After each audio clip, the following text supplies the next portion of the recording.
Please keep standing. The chair of this field district council.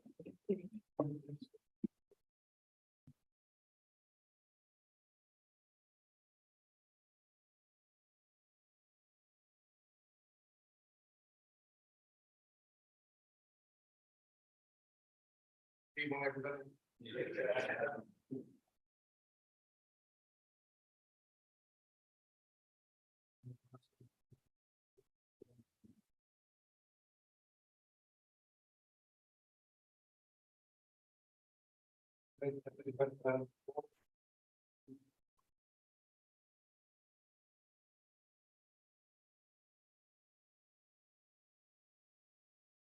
Well, none of us can be unaware of the tragic and worsening situation in Israel and Gaza. Pray for all who suffer at the hands of war, and we pray for peace. O God of all justice and peace, we cry out to you in the midst of pain and trauma, of violence and fear, which prevails in the Holy Land. Be with those who need you in these days of suffering. We pray for people of all faiths, Jews, Muslims and Christians, and for all people of the land. While we pray to you, O Lord, for an end to violence and the establishment of peace, we also call to you to bring justice and equity to the people. Guide us into your kingdom, where all people are treated with dignity and honour as your children. For to all of us, you are our Heavenly Father. And as we pray for peace for our world, so we pray for peace for ourselves, our homes, our families, our colleagues. May God bless this meeting and all who participate in it. Amen.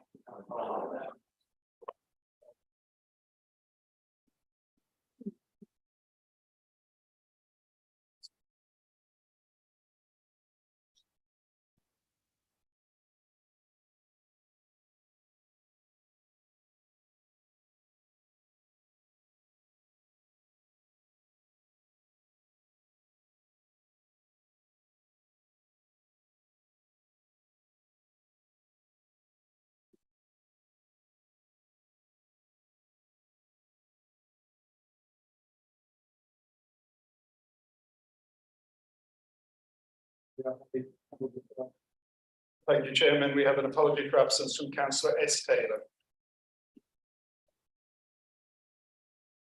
I'm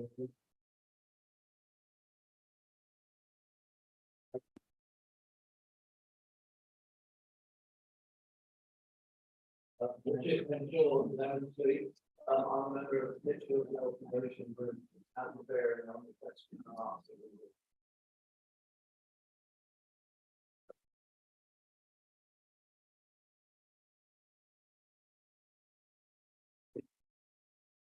And we move on to approve the correct record of the minutes of the previous meeting. Councillor Woodward. Thank you, Chair. Can I make a point about accuracy of the minutes on page 10? There was a question from Councillor Booker to the Cabinet Member for Finance and Commissioning, and the minute records Councillor Strachan's response, but it says in the second paragraph, I attached to this response a breakdown of spend parish by parish basis, which is the best data available at the time of the response to the question. Because that chart isn't in the minutes, the full meaning of what Councillor Strachan responded is not available to the public. So can I suggest that that should be included, chart of parish by parish spend, which fascinated us all and perhaps showed the inequity of funding across the whole district, particularly for the Tamworth rural area that Councillor Booker represents. It shows that inequity of funding wasn't there, and certainly will be subject to the discussions that we had with Councillor Strachan and his colleagues prior to the budget being set. So I'd ask Chairman if that chart could be included in the public minutes. Thank you, Chairman. Okay, thank you. Councillor Strachan, would you like to respond to that? Well, yeah, let me say that I would have no objection to that draft being a project, appendix or an add to the minutes. It's important, as a matter of clarity. I was speaking directly to those statistics. It's important to agree that. So I would have no objection, subject to your approval, of course, Chair, because they your minutes. I would have no objection to they forming and Thank you, councillor. I have no objection to that. Has anybody else got any objection to that? Can we, councillor Robertson, sorry. Thank you, Chair. I'd just like to take the opportunity for council just to commend this council passing motion. The motion has worded in item 30 of the minutes. I think it's particularly important. We recognise the importance of making sure that this council is reaching out to community need and is doing every single thing that it can to support the people who deserve our support the most. I think particularly given what comes to light today about Conservative Party candidates for Thursday's election in Tamworth, and his borrowing comments about people in poverty, it would be very important that our Food Justice Champion reaches out to him should be successful on Thursday to make sure that all of the MPs who represent part of this district are walking in lockstep with this challenging this evil, which is affecting far too many people across the district.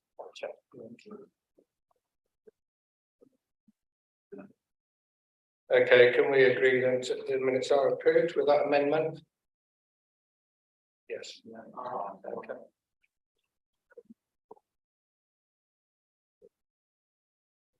On to item 4. I've got a couple of announcements to make here. On this coming Sunday is the council civic service event at the Lichfield Cathedral, and many of you are coming, which I'm pleased to see. Thank you very much for that. There's still some that is not accepted the invitation, but if you like to come, you're very welcome to come along. There will be sufficient room for you and sufficient food for refreshments afterwards, which will be held in this building, in the committee room, I believe. So you're very welcome. If you do find time on Sunday morning to come along at 10:30, please come along and meet everybody. It'll be good to see you all. I don't have much else to announce really, other than it's been quite a busy time for both Richard and myself with invites. We've seemed to be quite popular out there among Staffordshire and the surrounding areas. We've had 49 invites that I count up to date, and 13 of those are yet to be attended between now and Christmas. I think we've only missed or had to decline perhaps about 2 or 3 at the most due to other commitments or some of these invites clashing. So it's been very good so far, and we seem to be very popular as a council out there. Thank you for everybody for that. Let's move on to item 5. Report of the leader, the council on cabinet decisions from meetings held on the 5th September and the 10th October. Cabinet member decisions. Councillor Cullen. Thank you, Chair. I submit my report on the cabinet decisions from the 5th of September, the cabinet decisions from the 10th of October, and also cabinet member decisions.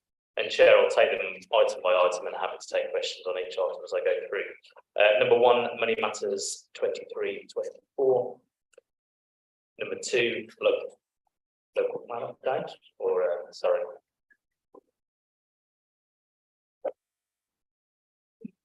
Councillor Booker. Thank you. Just on the first item, as we're doing it item by item. Item 1.2, really pleased to notice 250,000 to Streeter Community Centre. Following last council's, and as Councillor Woodward has just said, the recognition of the spending awards. My question is, do you have an exact date when you are going to start liaising with members of this cabinet and this council who represent those wards, so we can collectively come up with reasons to spend money in the wards and not be surprised when they appear in public like we were with this amount? brilliant amount, good to see, but it'd be really nice to have a bit of collaboration when it comes to putting that money in our wards that we represent. Councillor Stratton. Yeah, I'll to councillor Stratton. Yeah, well, I was only going to point out that this forms agenda item 14 tonight, but of course I welcome comments. I agree that it's extremely good speed. So far as specific, I think ward by ward meetings with other members of council, that may be a little difficult to program logistically. But I remind every member of the council that we all have mobile phones. Please do ring me or ring any other member of the cabinet. Let's work together. I've made this call for visuality at cabinet, scrutiny. I repeat it again tonight. If I can take a call, and if I'm not in court, I will talk to you. If I'm not trying to manhandle kids around, I will talk to you. Let's have a conversation about that. I'm going to say let's build this together. It's quite right. Well, back to the question, Councillor Booker, at the last council meeting, there is work to be done, and there are conversations. So let's have those conversations. Councillor Cullen, did you want to speak?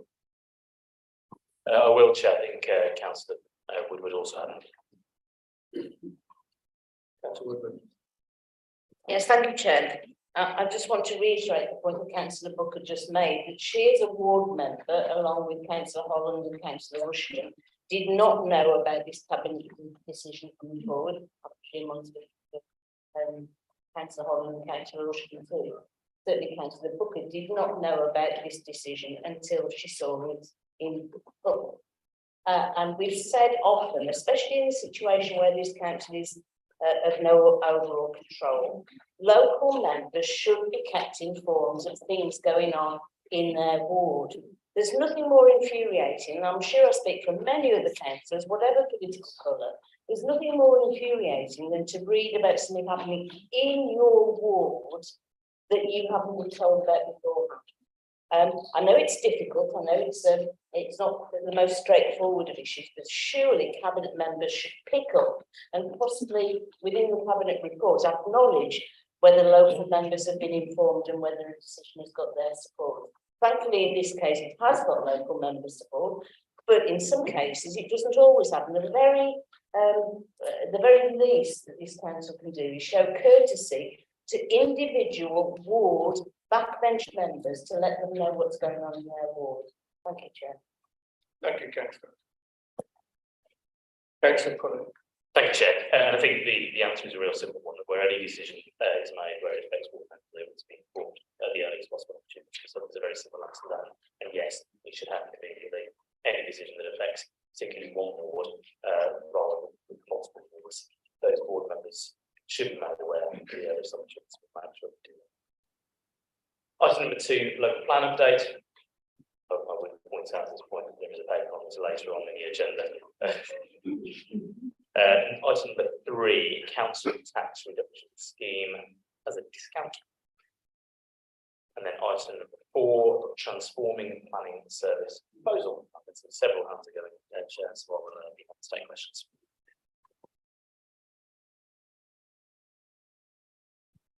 Councillor Norman.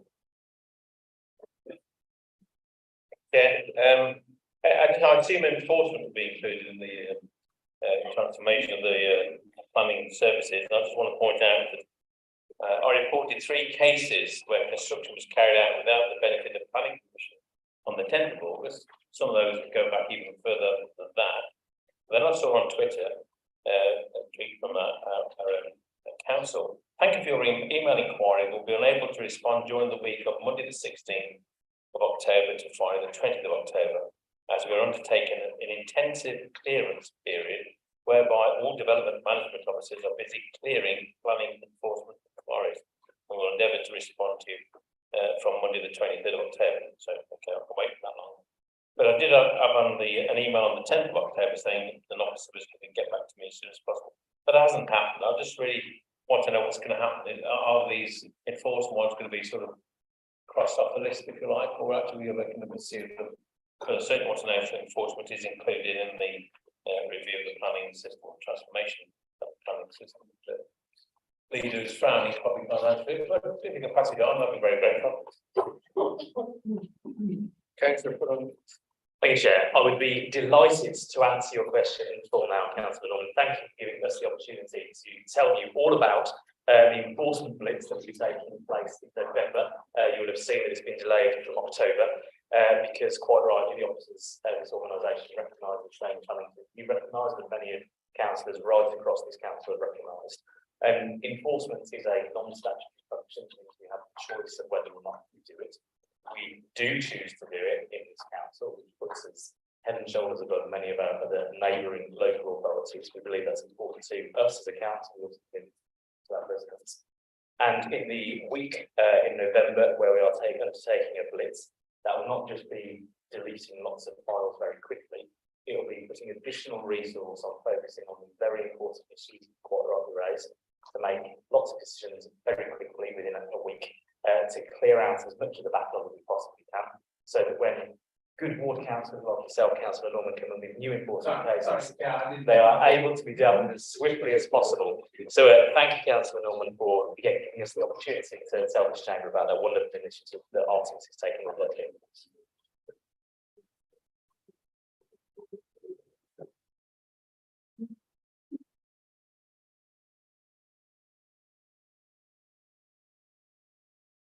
Councillor Ray. Okay, thank you very much. I just wanted to say, I welcome this decision. An efficient planning service is crucial for a planning authority. With residents, when they're having works done at their properties, it's a key interface with their council. And when we have developers or investors who are looking to develop and invest in our district, it's also crucial that it's an efficient service. My question has already been answered. It was about enforcement, and we all know, as Councillor Norman said, that those services are stretched, and it's really important that we invest in that, and the leader has addressed that. So, thank you.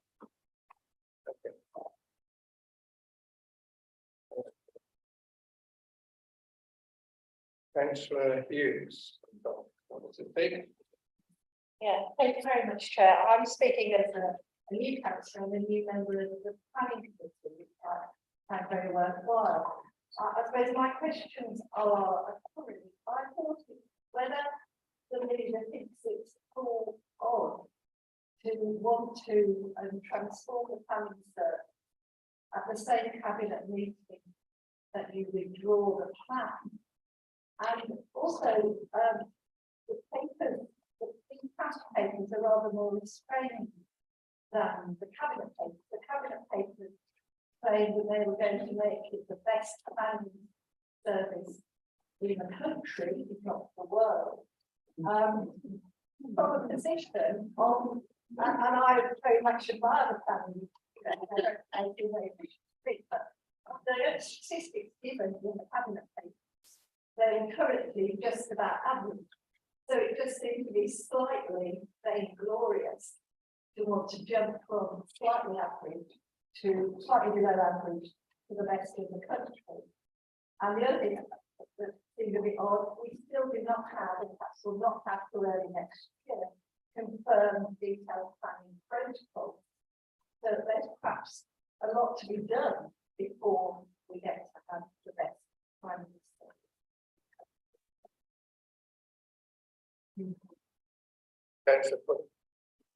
Thank you, Chair, and thank you, Councillor Hughes, for your question. To take your first question about, is it slightly odd to want to transform a planning service in the same meeting where we withdraw a local plan, and no, I don't think it is. I actually think they gel together very well. As Councillor Ray has said, our planning committee and our planning function is one of the key drivers of our local economy, and it's really important to us that that works as frictionlessly as possible. The local plan is an entirely different piece of what we do as an organisation. Equally, just as important for our residents to get that in really, really right. I actually think they work really well together and actually demonstrate that planning and the planning function is something that we're taking seriously and making what are bold and difficult choices, and we are making them and taking them despite the inevitable challenges that brings us as an organisation. In terms of the joy, I think it's slightly perhaps it's too glorious to attempt to be the best planning service in the country. And I think it's settled for the country, and I don't think we necessarily go for the world or the universe. But what I would say is that why wouldn't you want to be the best planning service in the country? I don't want to be, we don't want to aim for the second, or we don't want to aim for middling. I think we accept and we acknowledge that we are perhaps around average of planning.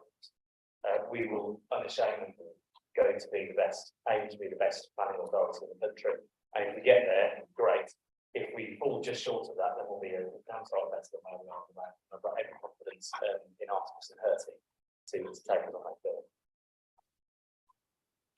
Councillor Woodward. If I can follow up to what the leaders just said, the Conservative group have been in control of this council since 1995. And the plans, no, 1999, sorry, so 24 years. Now we know how we are controlled and how we're really inclusive transformation of the planning service. But what's happened during the previous 23, 24 years when the planning service has been less than average? Councillor Cullen. The answer to that, please. Well, I mean, being or not, if we wanted to talk about that, what's happened, but I think the reality is we're taking stock of where we are today and setting out a plan for where we want to be in a couple of years. And we can talk at length about stuff that's happened over the last 50 years about where we are as a country. We always want to improve. We always want to make things better. So we acknowledge where we are today. We acknowledge that we can improve, and we're setting out a plan to make it better.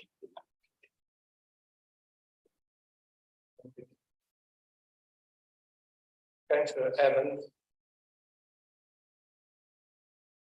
Yes, Chair, I also want to talk in enforcement because as people realise, last council meeting, I did ask for a list of enforcement issues and it came through this morning from the 11th of July.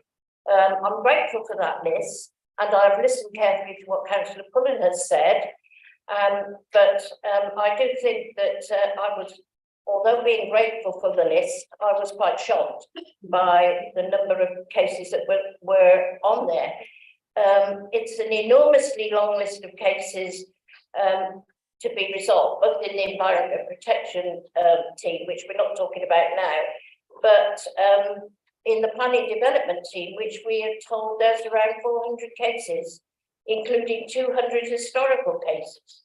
So I would like to ask the leader if he can enlighten us to how many officers are now employed to deal with these issues.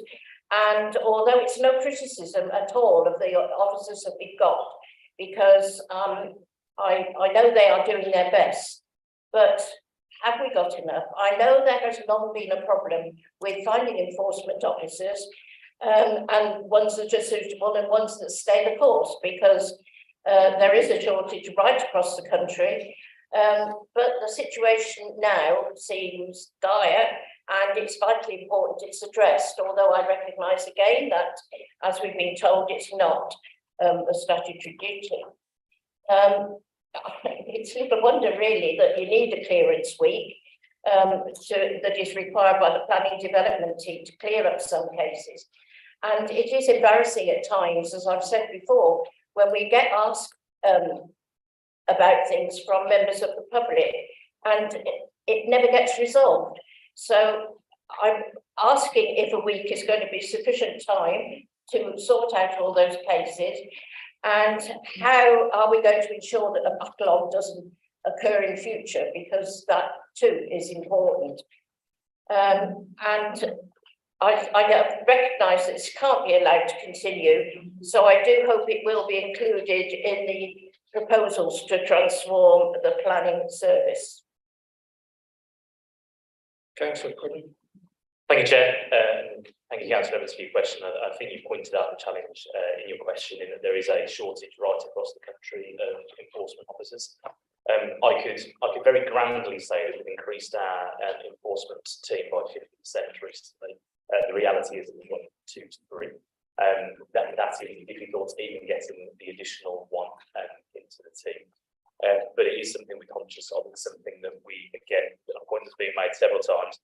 It's a non-statutory function, but it's a really important function, particularly in a place like Lichfield District, which will have perhaps more people who are slightly more alive to the fact of inappropriate development, things that aren't aligned. So we're very conscious that we've got a Our residents quite rightly have high expectations. We need to meet those expectations. I think you're right about, you know, it is a week enough. I don't think we actually know the answer to that. I think but we can't afford to take our entire planning team away from the day job for longer than a week. So we're going to get it done for a week, see where that gets us to, and then if we have to do it once more in a few months' time to help beating that backlog down, we will do that. But I think the takeaway for me from this is, again, recognise that there's an issue there and actually putting something in place to challenge it and deal with it and its root cause, rather than just thinking it will eventually disappear or this is about bringing these challenges to light and addressing them in a robust way. Councillor Robertson. Thank you, Chair. I've now been on this council for 4 years, 5 months and a couple of days. And I think we've been looking at planning and how we can improve planning in this council for at least 4 months, 4 years, 5 months and a few days. It's been bubbling away either on agendas or in minutes pretty much throughout that period. And I don't think we've ever really addressed the root cause of this, which is the fact that working in planning in a local authority is not as competitive as it should be compared to the private sector. Now, we always know that's been the case because there are additional benefits of working in the private sector, not least the local pension scheme. But the fact that we are now having to look at commercialising part of our function in order to be able to respond to the challenges there are a real indication that 13 years of underfunding local authorities, 13 years of pay restraint in the public sector, 13 years of pay restraint for public sector planners are leading to a situation where there is a shortage of planners and there is this consistent under rewarding of public sector workers and under rewarding of public servants, which leads us to this situation where we're having to commercialise what should be a public function. And I think my question to the leader on this is that this is far too important to be ignored. Completely support the proposal that we do absolutely need to make sure that we are doing something. And I think it's very, very, very worth trying this to see if we can find a fix. The underlying problem remains the same, and I think it is absolutely a role of this council to be pressing the DCN as hard as we possibly can be, to the point where if it doesn't appear in the DCN submission, we should consider making our own. That we need to absolutely make the representations, the independent bodies that set public sector pay, and we'll be reviewing public sector pay in the very near term, that this cannot continue, and this continued pay restraint for public servants does nobody any good. And I think it's very important that you do get that message into the DCN. And as I say, if it doesn't appear in the DCN's representation, I think we should consider making our own in addition. Thank you, Chair.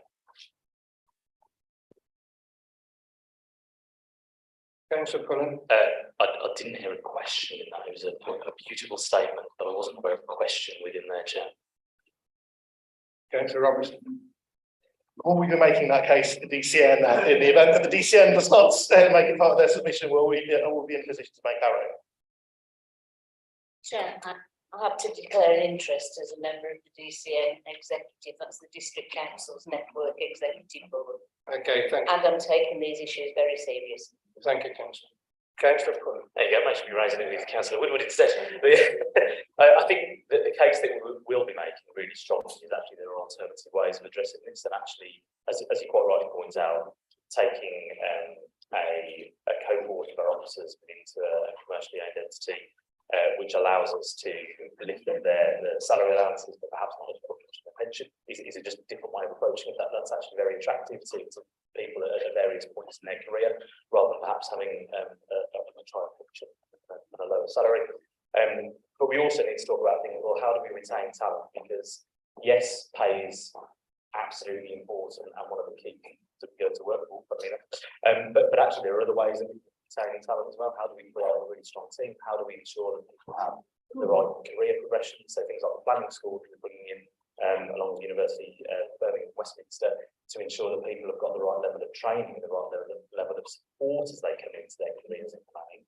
I think there's lots of different elements of an employment relationship that we can look to address that isn't just purely focused on numbers on a salary. It's actually focused on all of the things that we come to work with, want to see career progression of that. And we will absolutely be making all of those points to the DCN, to your point. Thank you, Councillor.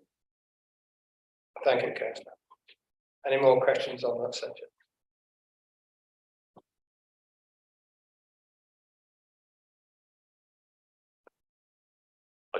probably carry on now, couldn't I, Chair? Sorry. You can move on. Right, we're now on to cabinet decisions from 10th of October 2023. Number 5 is the medium-term financial strategy. Number 6 is the Lichfield West Midlands Trading Services Annual Report. Number 7, the Community and Voluntary Sector Funding 2024 to 2027. Councillor. Thanks, Chair. On the community and voluntary sector funding 24 to 27, as leader of the opposition here, I did try to call this decision in on 4 grounds. Firstly, that the alternative option stated in the cabinet paper was that a different amount of funding could be recommended. Secondly, on the basis that the erosion of the cash value of the funding allocation to the voluntary and community sector in real terms has fallen because of inflation. Fourthly, that ongoing pressures on the voluntary sector due to the loss in main of local authority services over these years of austerity is enormous. And finally, because it was late coming to the forward plan, it wasn't on the forward plan until a few days before this cabinet decision was enacted, and no prior discussion had been had between the cabinet member and certainly our shadow cabinet member, Councillor Evans. This call-in was ruled out of order on the basis that it was badly worded. The alternative option was badly worded, and it related to the funding within the prospectus that's going to be published tomorrow, rather than the overall financial envelope. I have to say that it's misleading when things are badly worded, and we all need to make sure that reports are accurate, or if not accurate, people can stand up to account if they're not. The current administration wants to ensure transparency and accountability, and this would have been signed off by the cabinet member. So it wasn't transparent, and I'd like to make sure that the cabinet member concerned does take some responsibility for it. At the cabinet meeting, which I attended, cabinet members were very much at pains to commend our fantastic voluntary and community sector here in Lichfield District. In fact, today we had a volunteers fair at Burnwood Leisure Centre, which was very well attended, and the place was absolutely buzzing. But £129,000 is peanuts, really, for the amount of work and the added value the voluntary and community sector bring to this district, especially when, you know, suddenly a magic money tree can be found to find £600,000 because of the possible withdrawal of the local plan. So I'm giving notice to members that we will be scrutinising cabinet reports very carefully, badly worded or not, and make sure that there is some accountability, and ensure that the issues that I've raised in my failed calling are taken into account during the budget consultations. I think we owe it to our great volunteers across the district to make sure that they're properly resourced rather than doing things on the shoestring. Thanks, Chair. Thank you, Councillor. Councillor. Thank you, Chair. I think you're quite right. Our voluntary sector do a brilliant job. I think we ought to be proud that we're protecting voluntary sector funding at a time when other authorities are cutting theirs. I'm very proud that we are protecting the money that we have there. I think, Councillor Woodward, you are entirely correct that it is misleading when things are not accurate. The number you figured tonight is not accurate. It's £163,000 a year, not £129,000 a year. That is a big difference, and it is £163,000 a year that we're giving out to voluntary sector right across the district. They do a brilliant job, and we protect that funding. We're doing, I think we're doing a brilliant job in terms of that. Will there always be a call for more? Absolutely, but we always need to think about how we best use our resources. And all of us know in this chamber, we all volunteer, I imagine, in one capacity or another. And I think it's really about us staying close to the voluntary sector to ensure that we're meeting their needs, whether that's in cash terms or in other ways as well. I would say a couple of points you made about the cabinet member, no doubt Councillor Cox may wish to respond on that, because I think there may be slightly in the version. Thank you, Chair. Thank you, Councillor. Councillor Cox, would you like a response? Thank you, Chair. I do accept that the wording was misleading. I have spoken to the leadership team who have reassured me that lessons are being learnt from this issue. And the leadership team will closely monitor this over the coming months. And obviously, I think it's not just myself in the question, it's my colleagues as well will ensure that so the point raised by Councillor Woodward is right. I appreciate the forward plan. To me, was on time, but it was a late addition, and I'm hoping that it would appear that maybe not. That I did send an email on the 26th of September to my two opposition members, Councillor Rushton and Councillor Evans, of the report that would be going to Cabinet. In that email, I said that I would be back from my holiday on the 3rd of October, and if you wish to discuss anything, I'm more than willing to be able to talk to you. If that didn't go via satellite, so I was on the Atlantic Ocean, I do apologise, but it appeared to me that it had been sent from the ship that I was on. Thank you, Chairman. Thank you, Councillor Cox. Any other questions? Councillor Smith. Thank you, Chair. Another reminder of damage point on item 6. On 6.1, could we amend the minutes to put the initiative in the right order?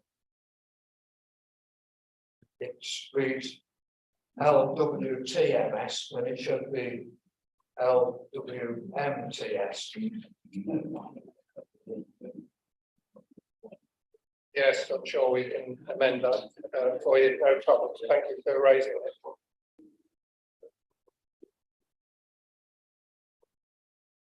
Councillor Pullen, would you like to continue? I would love to, Chair. Thank you. Let me just make sure I'm at the right one first then. Right, so we're going up to Cabinet Member decisions. So at number 8, that's the Council Tax Support Fund update. At number 9 is the Housing Allocation Scheme Amendment.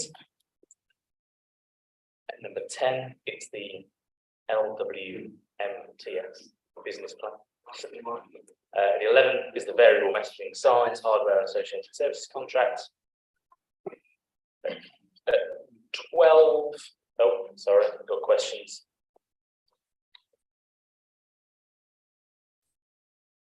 Thank you, Chair. It's actually in relation to number 12. He paused a little too long out first. Review if he's in charge, he's got it. Thank you, Chair. I just wanted to note our side's disappointment at the failure, despite our recommendations earlier in the year, to find a way to introduce a variable charge on the brown bin fees, such as a potential link to rateable value of properties, which I think is about as good a proxy as we're ever going to get to garden size and therefore the amount of garden waste generated, and why shouldn't we charge on a basis of those who use it most pay the most. I understand that those two systems currently do not talk to each other, and therefore linking that data would not be easy, but that is not to say that it shouldn't be done. And I would ask the control group that they look at that for the forthcoming years. Thank you for that, Councillor Taylor. As you say, that suggestion was put forward, and in a demonstration, I think, about collegiality, we took that straight to officers to see if that was something that could be achieved. We were told, as you quite rightly say, that the flow of data between the two systems was prohibitive at today's point in time. I think the reality is that to get something like that to work, as we probably all know, can sometimes take a little bit longer than we perhaps like. So the decision was made to proceed on this, I suppose, simplified basis. I think the principle you make is a sound one. And it's something we should consider. Councillor Ashton. Thank you, Chair. This relates to 11. I'm very glad to see that the variable messaging rules have now been ordered and contracted and so on. Could the cabinet member responsible? Sorry, excuse me, would you put your speaker on, please? Sorry, I thought it was. Thank you. Variable messaging signs, I'm very glad to see that they are being installed. Could the cabinet member please confirm that they will be actually installed and operational well before the Christmas period, which is the busiest time of the year for the city centre traders and the time when visitors will most need information regarding parking spaces, etc. So could we have confirmation that they will actually be operational at that time? Thank you. Councillor Pullen. Thank you, Chair. I am pleased that you're indulging Councillor Ashton on reversing one question, but I'm sure that's okay tonight. Yes, is the answer. Yes, it will. Councillor Sylvester Hall, no doubt, want to elaborate on that. Funnily enough, yes, I do. Thank you very much. In anticipation of this very question, I checked with the officers yesterday, and the information that I was supplied was that everything will be installed and tested by early December and ready for a physical go live in the new year, but installed and tested early December. Thank you. Councillor Harvey. Councillor Harvey. 13. Oh, sorry.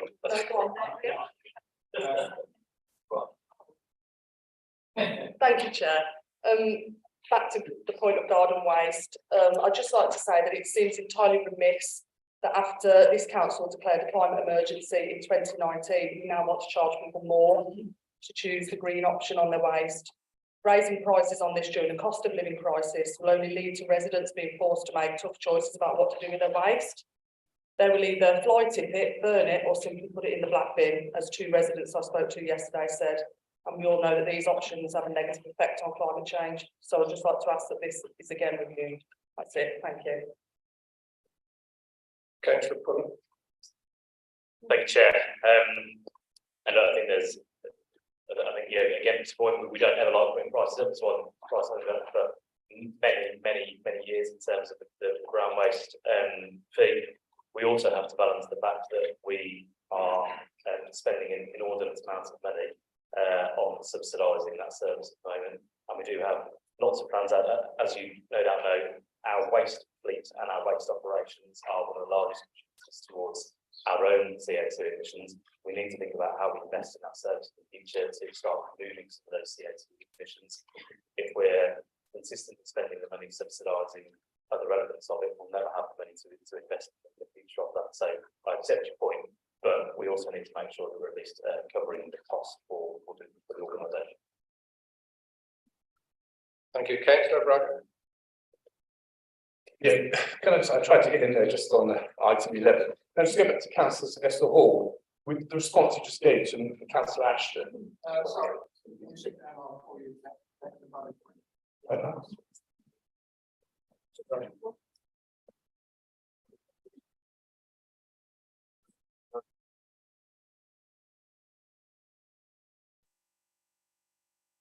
Thank you. Thank you, Chair. I'll be brief because my 2 colleagues have said some of what I was going to say. I think this garden waste issue is important because it's an environmental issue. Actually, I think residents should be first and foremost encouraged through various schemes to compost their own garden waste, and that should be a high priority. But actually, the collection, I think, should be free to residents. After all the 13 years of austerity, I know that isn't possible, but I would urge this council to look at a sliding scale, because it would, and rateable value is a very good example, because generally people with low rateable values in general will have smaller gardens, and so I do look forward to something coming forward in the future on that. Thank you, Councillor. Councillor Pullen. Thanks, Chair. Thank you, Councillor Braggett, and I wholeheartedly agree that the first and most environmentally friendly approach was the composting in the first instance, and that's why I think certainly at a county level, something we support locally is a subsidised composting scheme, so that people are able to do that if they've got the place within their garden to do that. In terms of the sliding scale, we've already mentioned that in terms of the banding, that's something that will remain on the table for future options. Councillor Ray. Thank you. Yeah, So, Point of order. We seem to be flipping from item 11, 12, 11, 12. well, I tried to put my hand up at item 11. In councillor Ashton, was once we moved on, I think we can't keep the debate going backwards. It's not within our standing orders. Thank you, Councillor Cox. Yeah. Councillor Ray, you put his hand up. Yes, thank you, Chair, yeah. Just Councillor Sylvester Hall, just response to Councillor Ashton's question. I wasn't quite clear, because is it going to be live before Christmas, or is it implemented? I'm hearing that it's going to be implemented, but it won't be live. And that, if that's the case, that is really disappointing. I raised it at ONS in July, because Christmas is such an important period for our local economy. And if we are talking about implementation, that the infrastructure is installed, but it isn't live by the new year, that really is disappointing. Could Councillor Sylvester Hall confirm, please? Can I raise a point of order? Yes, Councillor Woodward, yes. Councillor Cox's, and hopefully it will be helpful to the leader too. I don't know whether it's a point of order and actually detailed in the constitution, but certainly the protocol is that members ask a series of questions and then the leader sums up in response to those questions together, so that we can all understand what the sort of total of the leadership's view is. So, Chair, if I might suggest, take all of the contributions on each of the debates and then invite the leader to respond. Otherwise, Councillor Cullen's going to be jumping up and down all evening. Thanks. Okay, is everybody happy to do it that way?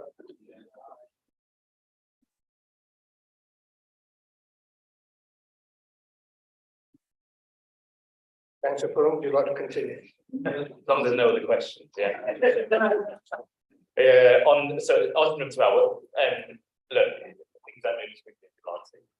And I think the reality is that I think in terms of the run up to Christmas, we know that's a really important part of the economy. We'll be running a free parking scheme, so our car parks for the run up to Christmas to assist with that.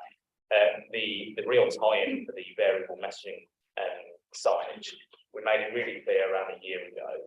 What we wanted to do is make it easier for people to find a car parking space and make it easier for people to pay for a car parking space. At that point, we can then start looking at how we flex the pricing in our short stay and long stay car parks to drive people to, if they're going to stay somewhere for a very short amount of time, the short stay is the most convenient for them. And actually, if they're going to be staying there longer, then we want to be able to do something in our long stay car parks, which currently are around 40 to 50% footage there and never hit capacity. So the variable message signage will come in to help define or help people make it easier to find car parking spaces.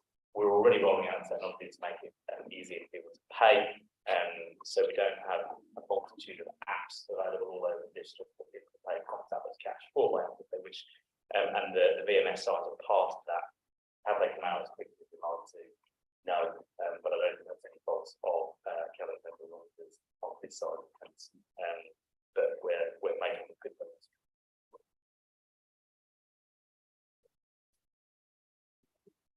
Okay. Any questions on that one?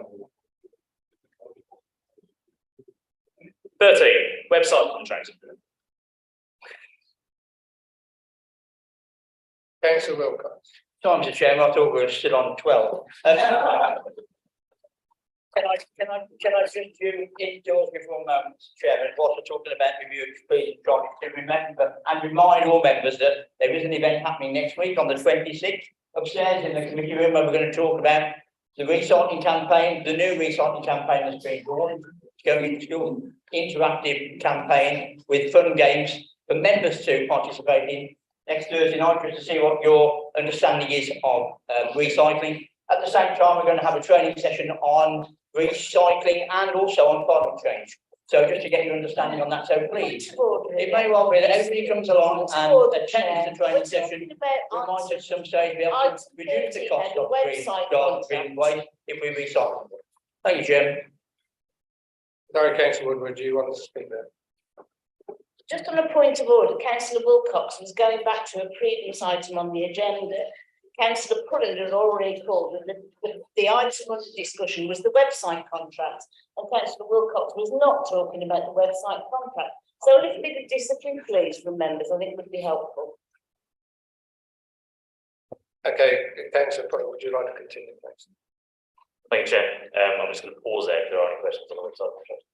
No. Item number 14 is the appointment of LATCO board member.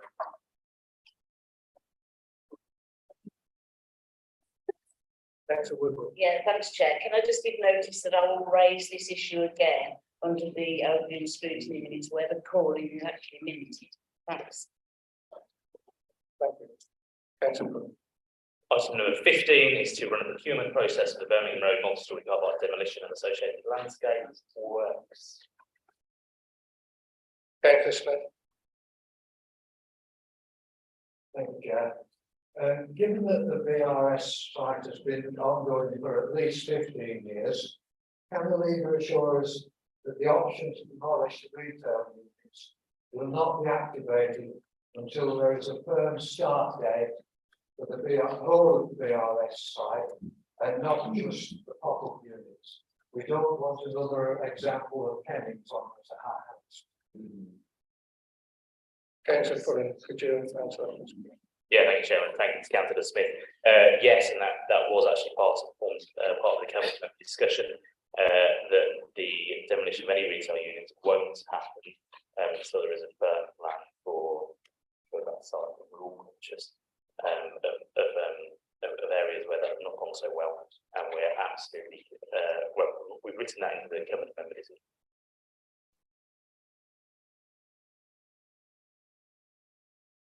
Thank you. Pullen, would you like to continue? Thank you, Chair. Number 16, business rates pilot. And number 17, which I'm sure will generate lots of questions, database support for revenues and benefits system. Thank you, Chair. That concludes my report. Thank you, councillor Pullen. We now move on to item 6. Can I call on councillor Norman, please? Thank you, Chair. I submit the minutes of the meeting held on the 2nd of August 2023 and the 14th of September 2023. Thank you.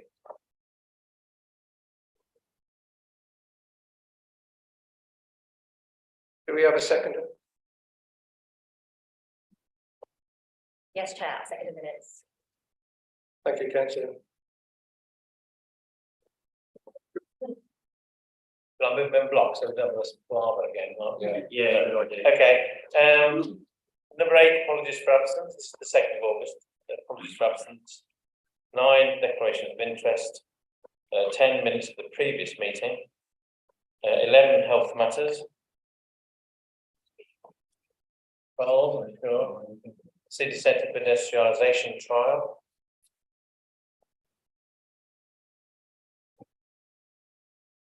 Councillor Ashton. Thank you, Chair. I've got two questions I'd like to ask at this point. One is related to a point that Councillor Woodward made earlier. We have 3 councillors who are responsible for the board, which is covered by the pedestrianising area. In other words, Stowe, and it would be very nice if we could be informed of the feedback that is received from the various stakeholders. Which includes obviously the traders, the businesses, the residents and the visitors who will be affected most directly by this pedestrianisation. So if we could have some if the feedback could be directed to us, that would be very much appreciated. My second question concerns the taxi man, the city centre taxi man, which at the moment seems to be still in Ball Street, which is in the middle of the pedestrianisation. In hours which are not in the pedestrian only hours. Now, I have seen that there has been a move to relocate this rank to the end of Bird Street closest to Minster Pool, using the Bird Street car park as a pop-up area. I cannot see how this can be workable. I would therefore suggest that if we are going to move the taxi rank, it goes to the Friary, opposite the old library, and that the university car park is used as the pop-up area where drivers waiting can then take up the empty slots in the actual taxi rank as they become available. Thank you.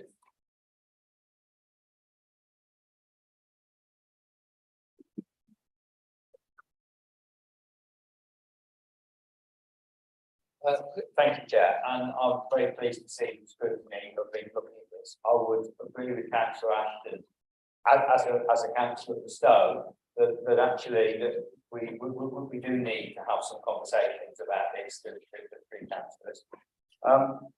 I'm concerned very much about this Monday to Wednesday, Thursday to Sunday split.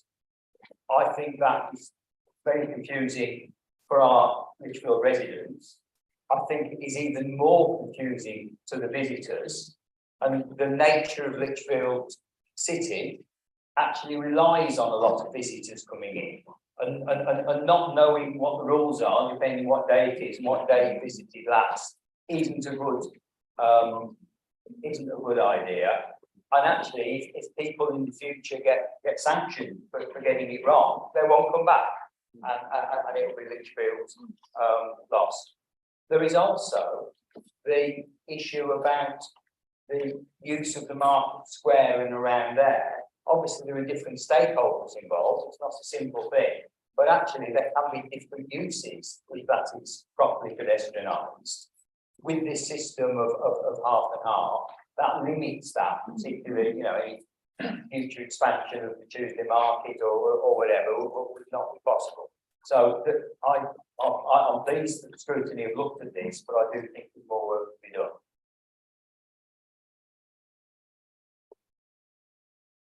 Thank you. Councillor Galvin. Thank you, Chair.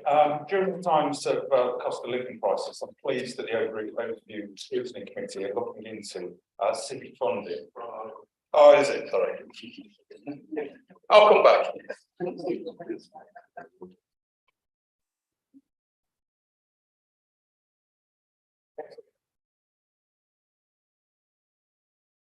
Thank you.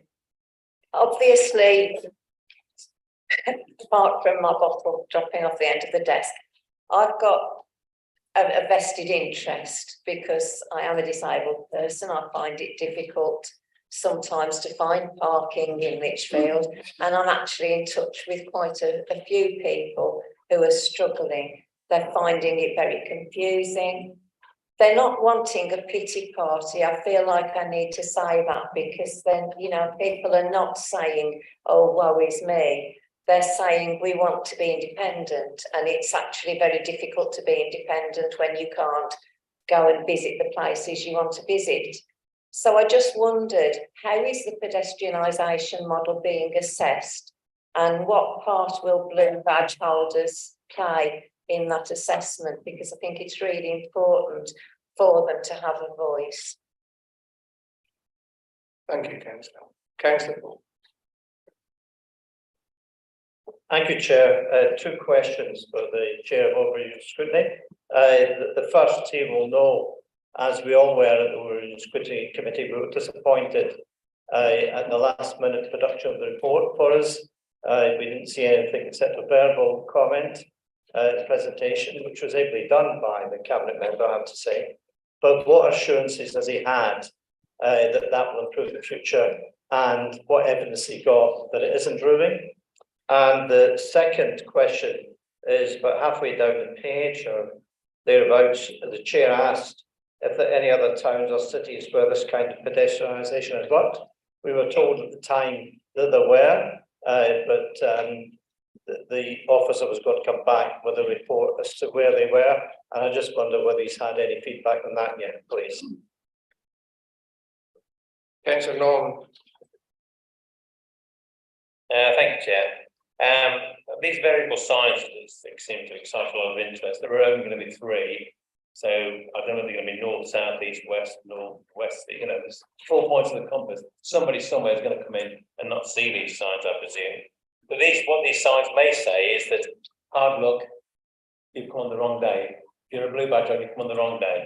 That question about, just doing Colin's Ball's question first, asking about the town's decision with this kind of pedestrianisation work, I did get a reply from the officer, which wasn't the same as ours. It was just different parts of the town. And that. In fact, when I pressed that, because it's no good following me up, it's always a good idea to get the question answered right the first time. It turns out there's not. It may be that Lichfield District Council is unique insofar as the officer cannot come up with anything else. After the draft report, that was a little bit rude, Cabinet Member, I'll apologise for that. But then, although I did tip off before the meeting, because I was annoyed that we did not get the briefing before. Hopefully that's sorted, because there's good officers we have, and they've got that sorted. So that was a legitimate mistake. We'll let everyone know. I'm sure that's going to be not going to happen again. If I go back to the taxi rank, I've got all these information. There's about the taxi rank and about the Market Square, those sort of things. I need to point out that we do have a task group to look at this specifically on pedestrianisation, and this was the view particularly for the result, for the effect on blue badge holders or their relatives of bringing people in, that sort of thing. So that's important for me. So we've got the task group still open for volunteers if they want to come along and do some work. This is what's needed, do some work. We've got quite a bit of time because the formal 6 months hasn't started yet on the testing of the new system. Still waiting for that. See now what else was there?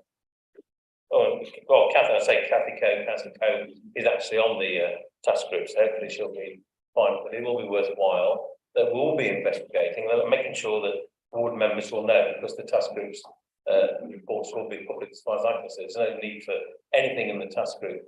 As far as I can anticipate, it will need to be confidential, so hopefully that will be public. It may not go on YouTube, it will be public, and make sure that all those minutes are there. So we need to, yes, keep the ward members involved, because the city belongs to all in the district, and hopefully we'll be getting on with that very soon with regard to getting into the details. And I will certainly be listening to what people say, and if someone comes up with an idea, we'll test that idea. We won't just take it on board and suddenly it becomes policy because someone suggested at the meeting before the meeting. So people know what I'm talking about there. I can go into more detail if you wish. So hopefully we'll get all those things sorted. We'll have a proper investigation, and as we are going to have pedestrianisation, we want to make sure that it's fair and equitable as far as we can make it for everybody, I would suggest. So my role is scrutiny, and other members here at the council have a role to scrutinise what we're doing and getting the best we can out of that. So that's my answer. Do you like it, Ollie? Thank you. Sorry, would you want to speak, Councillor Cox?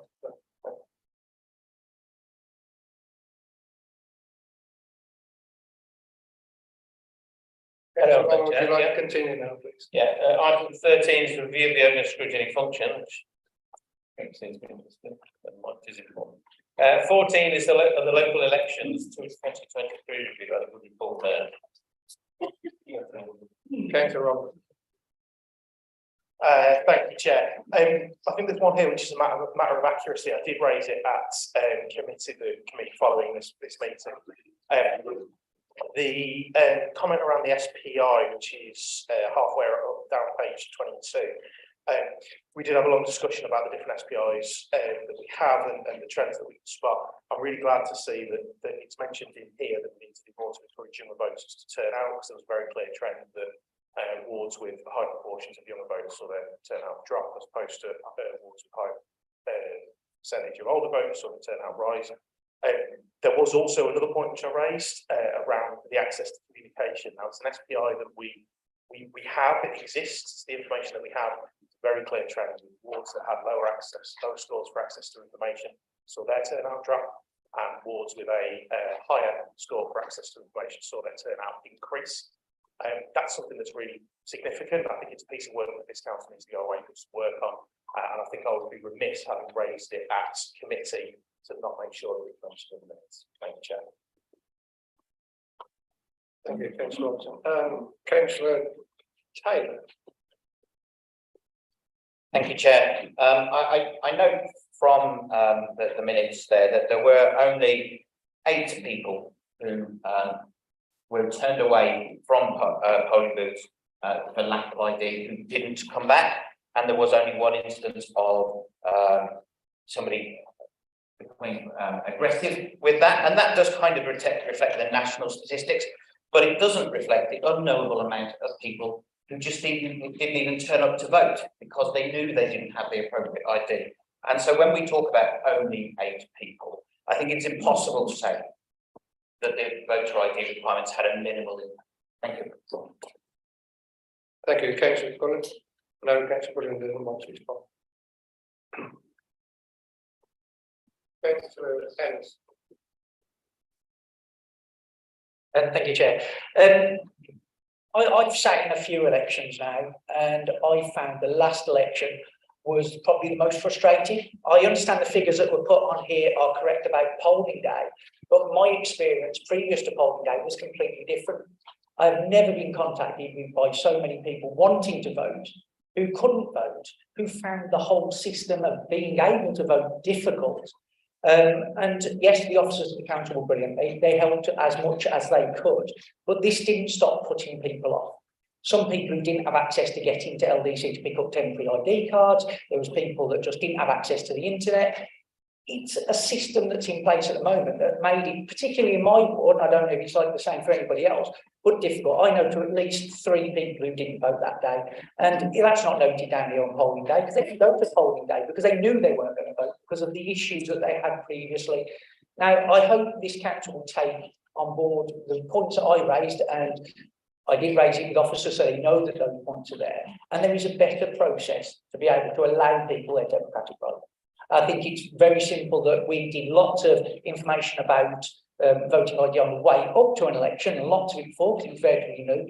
But are we going to carry on doing that now and educating people now? So when the next election comes up, there's a process in place so people can, and we've made it easier up to that point. I found it very, very frustrating because I couldn't answer. There was one point where even myself was sitting for over an hour on hold to LDC trying to get an answer. So how can you imagine a lot of people won't wait that long? They might have rang up and tried to get that information, and it was difficult. So there is lessons I think that we did need to learn from this, and I hope they've been took on board and we will move forward with those. Thank you. Thank you, Councillor. Councillor Ball. Thank you, Chair. I note at the end of that section that Chrissy Timms confirmed there were no formal complaints that she's aware of. I know that Councillor Robertson raised a complaint with the returning officer directly about 3 former Conservative councillors who were standing within the confines of a polling area with their lapel rosettes on and campaign literature. I wonder why that wasn't classed as a formal complaint.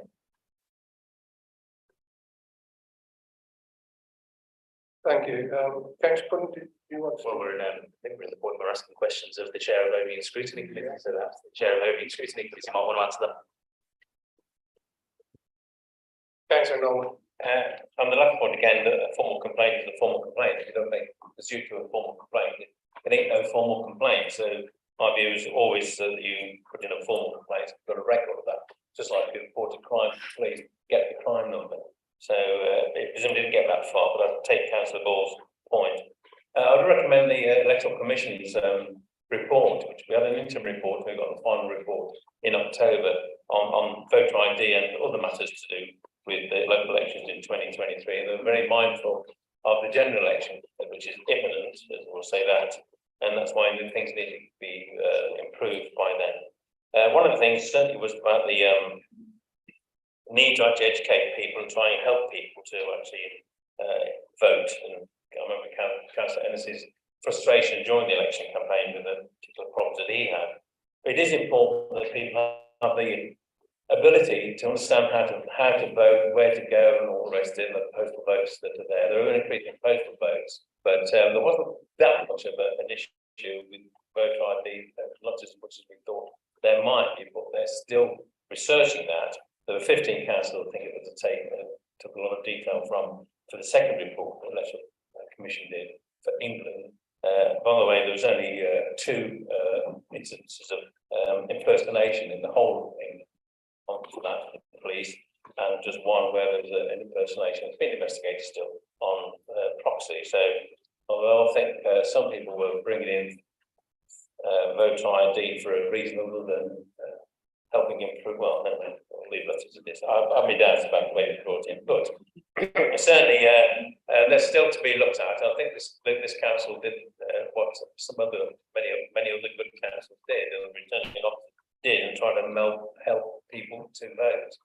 There's no question about that, but there are lessons to be learned. There are lessons that were referred to at the meetings of scrutiny, and hopefully that will improve as well. So I do recommend the Electoral Commission's report, though. It's only not long published. As for the SPR, I will point out that on the 14th of September, he agreed the minutes. This meeting isn't to present the minutes. It is to present the minutes, but you can't agree or amend them. So, you know, that's it really. But the minutes of this meeting in August is in September.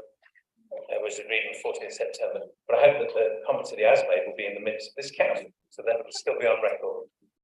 I think I may have covered everything there. I hope not. People, Councillor Roberts. Thank you, Chair. And just to say to the Chair, I believe we confirmed the minutes of the meeting subject to the amendment which I asked in the meeting, which was the same one that I raised this evening. Councillor Wood. Can I just make a point of information, Chair, in relation to this particular item? We've got a very important election coming up on Thursday over a big part of our district, and I trust Councillor Norman will follow this up. I trust that every effort will be made to ensure that anybody who wants to vote is able to vote with the correct ID. Thanks. Thank you, Councillor Wood, for raising that. That is important. Thank you. Councillor Norman, would you like to continue? Next item is item 15, the work programme. There has been a delay in there. I've made a note about the delays, but you'll have to wait to see the work programme. What's the item? 16, exclusion of the public and press, and then there's the verbal update. There's only a verbal update on the cinema, which we're grateful for that. 14th of September meeting, where the minutes were agreed. Present, 18 apologies for absence, 19 declaration of interests, 20 were the minutes of the previous meeting, 21 was the member calling appointment of LATCO board member. Councillor Wood. Thanks again, Chair. I think the Chair of Overview and Scrutiny will agree with me that this was a really useful discussion and debate we had in relation to the calling. I made the point at the very outset that this was no detriment to Councillor Farrell, who was the initial nominee, that this was about a different sort of council with a different political landscape. Now we know overall control, and perhaps it should have been, alternatives should be considered. And Councillor Smith, as the Cabinet member who made the decision, was certainly aware of that. I thought it was a really open and honest discussion, and at the end, the leader on behalf of Councillor Smith said, and I quote, he would consider the views of the committee. There it is, last paragraph on page 23. And the views of the committee ranged from having no representative councillors on the LATCO board, the Local Authority Trading Company board, or having two councillors representing backbench members, or possibly an opposition member too. With the leader having said that, my understanding was that there would be some further consideration and a further report back to members, so we knew what was going on. So I was surprised to see that Councillor Farrell was almost automatically returned as a board member for the LATCO. And I was told that because there had been no reference back to the Cabinet member, then the decision would be enacted at the end of the Overview and Scrutiny Committee. Well, there didn't need to be, in my view, a formal reference back to the Cabinet member because the leader had undertaken to consider the views of the committee. So there's either a gap in the Constitution somewhere, or there's a failure to report back to members. And I've said this before, call me old fashioned, but I like to think that members are responsible for decisions in this council, or at least deserve some transparency and accountability. So I just wonder if the chairman was satisfied with the way that decision was enacted, and whether he'd had any reference back to him, Councillor Norman, this is, following that calling decision. I hope you would agree with me that it was a very open and straightforward and honest discussion with members of all political parties taking part in a very open and transparent way. And I just wondered what he felt about that. Councillor Norman, be interested to hear what you've got to say. Well, the chairman's got nothing to say. The chair, though, has got something to say, and I'll correct her later, but which is, yes, it was an honest discussion. I think I suggested about having no elected members on there at all as well, but simply because of the recommendation by our own auditors some years ago. Threw that into the pot anyway. I don't know what's happened after that. It is that it would be considered, but I understand that the decision was made very quickly afterwards. So what I will be doing, if that helps, Councillor Woodward, is to actually email us to say write to via email to the leader of the council and to Andy Smith, Councillor Smith as well, just to ask them what the process was after scrutiny, what considerations were made and when it was enacted, just for clarity. And that, who knows what might come out of that. Told us for life to get ready. Thank you, Councillor Norman. Perhaps we could all, perhaps we could all have a copy of that reply when it's done. Yes, oh yes, yeah, always, yeah, Chair, thank you, yeah. Carrying on then, 22 is health matters.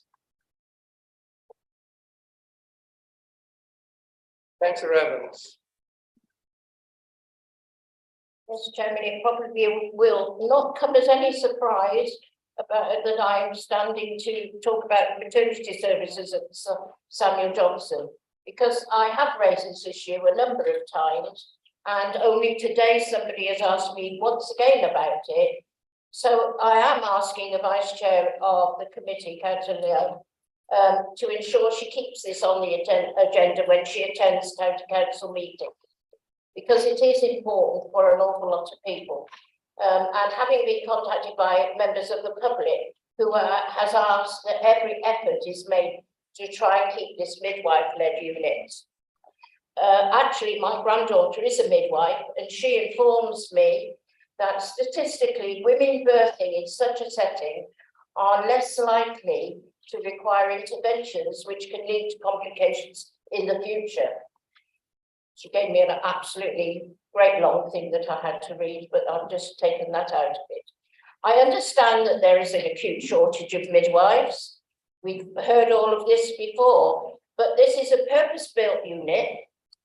There are birthing pools, and if births are likely to be straightforward, all other maternity provision is quite a distance away, particularly if pregnant women, as I've said before, have to access the A38. We all know what that is, whether HS2 is there or not. Therefore, I hope that the Vice Chair can continue to express the important need to retain this unit, if at all possible, particularly as I have said that it's a purpose-built unit and is there for an awful lot of mothers around the district, but it's a long way for any other unit to be accessed. So I hope she can take that into consideration at the county council.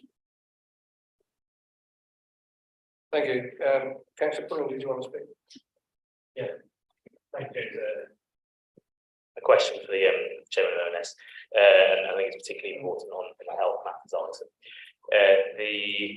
I'm really glad that our ONS committee have this as a standing item on the agenda. I think whilst we don't, as a district council, have direct control over health provision in the district, we are, of course, perhaps the protectors of some of the key determinants of health, so housing, green open spaces, travel, and a number of other items that we we are actually able to influence those key determinants of health. Councillor Robertson mentioned the SPRs earlier on and how helpful they are in making informed decisions. We are, of course, the first district council in the country to gain access to the social progress index, and I think having that data available at our fingertips, whilst perhaps it might have written some wonderful election leaflets for some of us, not on the blue team. It actually is a really, really important piece of data that we have access to as councillors. And I'm wondering what you will do, Chair, to make sure that your committee are put in the best possible position to make informed decisions, and not only look at what data is currently in the SPR, but look at how we build that out so that we can look at those key determinants of health, which will not only save the NHS money, but also save the council money, and also, of course, make us a happier, healthier citizen district. Thank you, Councillor. Thank you. In regards to answering Councillor Evans' question, I have been pushing this. I have emailed the chair, and I have been pushing this on meeting this week as well in regards to Port Phillip Centre. Being a mother myself, having a baby this year, I completely understand the distance for myself to travel so far just to give birth to a baby. We do have a meeting in November, which I will push in for Sandra Johnson to hopefully be moving. I will continue to push this, as I said, in OS and ONS before as well. Thank you, Councillor. Councillor, no. Thank you. My vice chair has said what I was going to say that she would be doing, would do. And she couldn't hear what was being said, so she's said it herself now, and that's good. Yes. I have to say there is a problem with work programme. Like everybody wants what I want to do and everything, and we have various issues coming forward all the time to be scrutinised, and we have to balance that the work programme on that. Certainly, data is extremely important, and understanding data is more important, I think. So I'm always happy for that. And Councillor Robertson might even be able to help occasionally on that issue of scrutiny. But we don't have to balance everything. So whether we have another task group to look at health matters, or we can fit it in, it's something we have to wrestle with really. But it's important that we do have that, because we haven't got a health scrutiny committee anymore. We have got the one overview and scrutiny. I think one of the issues for me is actually having members on who actually do ask questions and do have the training. So I would ask the leader of the council to encourage on his side, and I've tried to encourage on my side for volunteers for the task groups, and also for getting involved in the training. I know it's an issue later on. I'm very sorry to lose one of my members from overview of scrutiny. I hopes for. I might mention that at a later stage on the agenda. But the other thing is with health scrutiny is the health scrutiny committee of the county council is only interested in the wider aspects, not interested in anything small, no matter how important, whether it's losing health and well-being centre or anything like that. They don't like it. I nearly got thrown out twice the time I've been up there. It's available on YouTube. So it doesn't work quite the way that you'd like it to work at literal district level. But Councillor Pullen is quite right that it's we implement some of those aspects of a better, healthier, happier place through leisure services and so on, which of course is not statutory duty. We don't have to do that, but that's what we do. So hopefully it's up to members to keep me on my toes, if you like, as chair of overview scrutiny, and make sure that we do have these issues. And I'm always happy to receive emails from members, even abusive ones. They can be quite amusing, to actually say this is what you want in the work programme, that's what you want in the work programme, and we'll look at that. But we do start to manage all of this at the same time. And I noticed I was just smiling there, so carry on, yeah, let's sit down this time. Thank you. Continue, please. Thanks. Yes, thank you.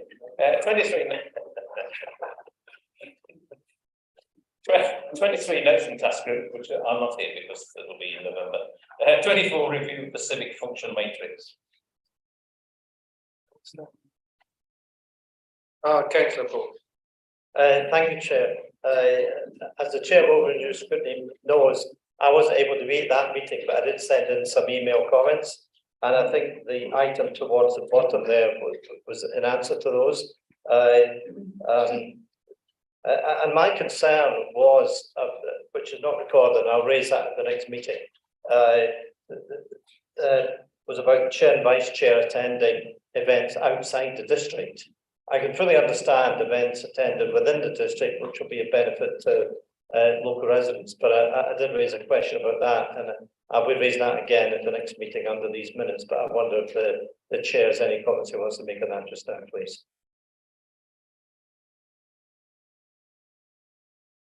Councillor Gow. Sorry. Thank you, Chair. Said earlier, during these times of cost of living crisis, I'm pleased that the overview scrutiny committee is looking into this, and that future Lichfield tax, council tax money, which is hard earned by our constituents, won't be wasted by councillors attending events unnecessarily. Thank you. I don't think that's the case with me running this year. Absolutely not the case. A lot of it's at our own expense, not the council's expense. Councillor Woodward. Councillor Evans, sorry. We have frequently been muddled up, but I am there. Yes, I'm concerned that, as well, to reiterate what has been said, and at the time of hardship across the district with so many people, a considerable amount of taxpayers' money has been used on outings by the chair of the council, I would imagine, that can be of absolutely no benefit to the residents of Lichfield district. It's not merely the costs incurred in purchasing the tickets, the on-costs involved, the running the vehicle to venues, etc. And there obviously will be occasions where it is necessary for the chair to attend. But surely in times like this, it's a time to be much more discerning as to which are the necessary ones for the chair to attend or the vice chair. I mention this because I'm chair of Burwood Town Council, and a decision was made a few years ago to only attend an invitation where it can be guaranteed it's of benefit to the people of Burnswood. And I've always done that, and I think that that's what the people do expect of me. So I hope that it will be agreed that a task group can be set up to look into this, because I do think the role of chair and all it entails is an important issue to look at now. Thank you, Councillor. Just Point of order, Chair. Although I value the point of order, sorry. Okay. Sorry, Councillor. I can assure you that we don't do any outings, not in Lichfield District Council, and we don't do any charity events unless it's something that's a benefit to Lichfield District Council. So any of the events we go to are with other councils and they're civic events only. So there is no money wasted, I can assure you.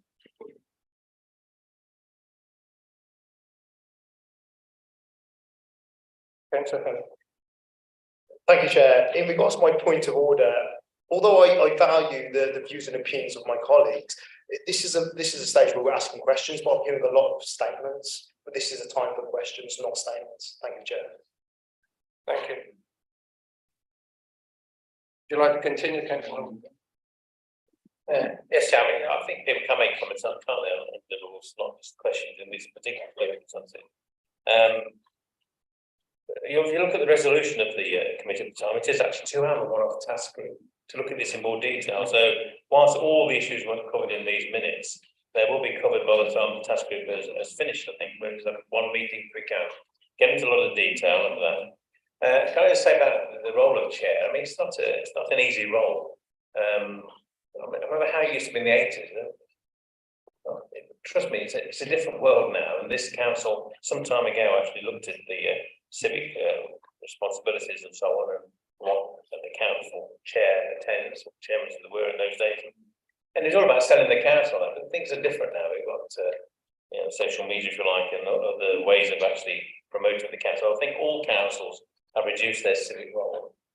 I so miss those buffets at Dudley Council, for example, and other places. There's wonderful thing there, but it's really, it's something we shouldn't be doing, and we aren't doing anymore. I'm saying just biscuits upstairs today, for example. I don't supply them. So yeah, I mean, seriously, it's a serious job for whoever takes on that role. I don't envy them doing it as a district council chair or a county chair, particularly. But we are looking at that, and people will have a chance to speak, and that task group will comment further, and also be looking at those issues that were raised before by members who weren't able to attend the meeting or were not able to attend the task group. So just rest assured, we were looking at those and reporting back to this council at the end of the day. Decide all we're doing is scrutinising. At the end of the day, the council will decide what role they want the chair and that vice chair to play. Thank you. Councillor, may I suggest that when you set this task group up, that you do have at least one or two past chairmen who have that experience. We need to be the volunteers, so but I would be hoping that would be the case. Okay, on then number 25, the medium-term financial strategy. 26, the work programme. 27, conclusion of the press and the confidential minutes of the previous meeting. That I think is at the end of the report, yeah. Thank you, Councillor. We now move on to where are we? Item 7. Councillor Hutt. Thank you, Chair. I move that the proceedings of the Audit and Member Standards Committee meeting on the 20th of July and also the 27th of September 2023 be received and where necessary approved and adopted. Thank you. Thank you. Do we have a seconder? If I may, Chair, we actually have different seconders for each of those points. Okay.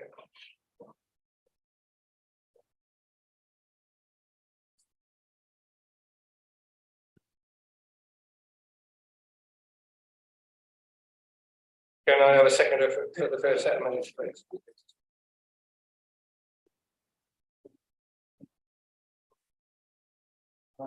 Yes,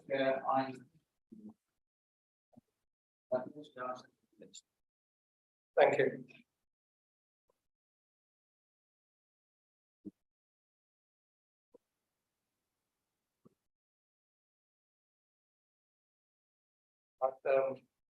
For the minutes of the previous meeting, we've accepted item number 4, annual treasury management report. Sorry, I'm on the wrong way here. Probably wrong.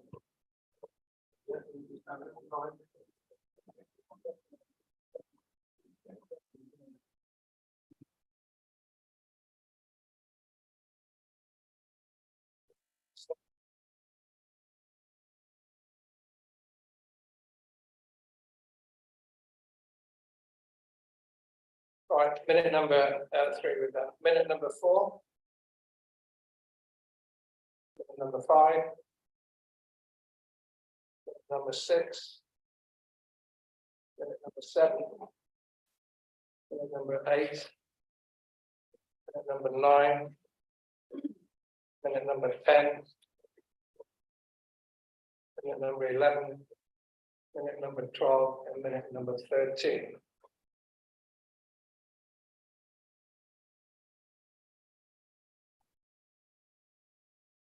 Can we have a seconder for the minutes of the 27th? I approve the minutes for the 27th of September. Thank you, Councillor.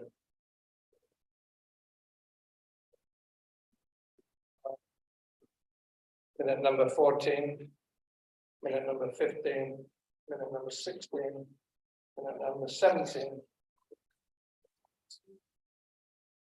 Councillor Roberts.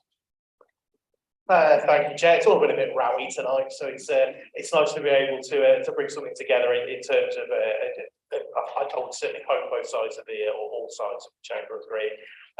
I think this is a really positive step that we've taken in terms of asking council to bring it next to the constitution. More on that later. As we appointed an independent member, we've lost. I was trying to work it out the other day. I couldn't quite get it to be a century of local government experience between last year and this year, but it is decades worth of local government experience that have come changes that have been made. Our audit committee previously was excellent, scoring 198 out of 200 on the assessment that was undertaken just before the election. I'm sure all members want to see that continue to be maintained as highly as possible. Something that's a really positive step forward. And I think we should always make a comment when all sides of the chamber agree. As I certainly hope they all do on the side. Thank you, Chairman. Councillor Ho, would you like to respond to that? Thank you, Chair. I mean, in regards to having an independent member, this is something that is advised by the Chartered Institute of Public Finance and Auditing. And it's not that we've only lost some very good, valuable members of that committee, but also we're in a changing environment that the council now operates as well. Thank you, Chair.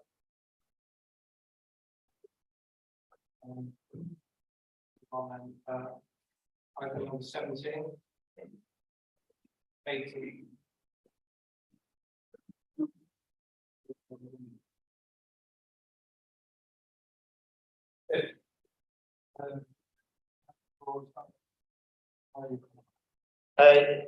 Yes, Chair. I'd like to ask Councillor Hall in the middle of the paragraph on page 35 at the top, why there's a particular risk around using A as opposed to any other letter in the alphabet.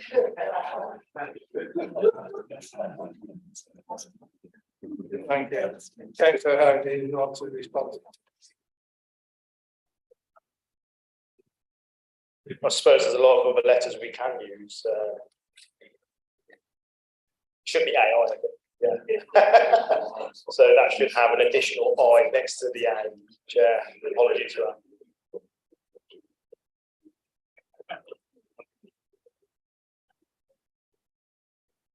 Right, item number 9, which is the last of the work programme.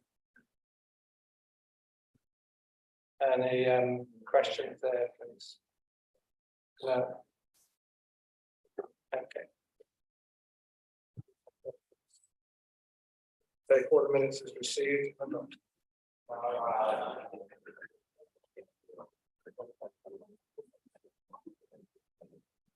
Okay, we'll move on to item 8, the minutes of the planning committee. Can I call on Councillor Marshall? Thank you very much, Chairman. I move that the proceedings of the planning committee meetings on the 31st of July 2023 and 4th of September 2023 be received and, where necessary, approved and adopted. Chairman, could I just point out, please, that there is a slight amendment. It was, I think, drawn to the attention at the meeting on the second planning meeting on the 4th of September that the objector to the planning application, which was 23 of League 00649 of League FUL, the objector's name is Mr. Lum, that's L-U-M-B, although it is listed as L-U-N-D. I wish to draw attention to that and have it corrected, please. It was highlighted at the time, but I'm afraid it was not noted. Thank you. There was also a slight question about the declaration of interest for the meeting on the 31st of July. I can tell you that upon further inspection, that is absolutely correct and does not need any amendment at all. Thank you very much.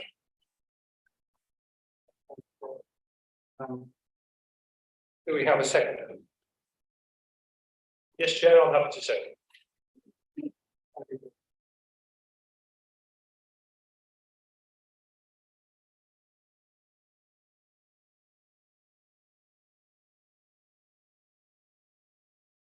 Page 1.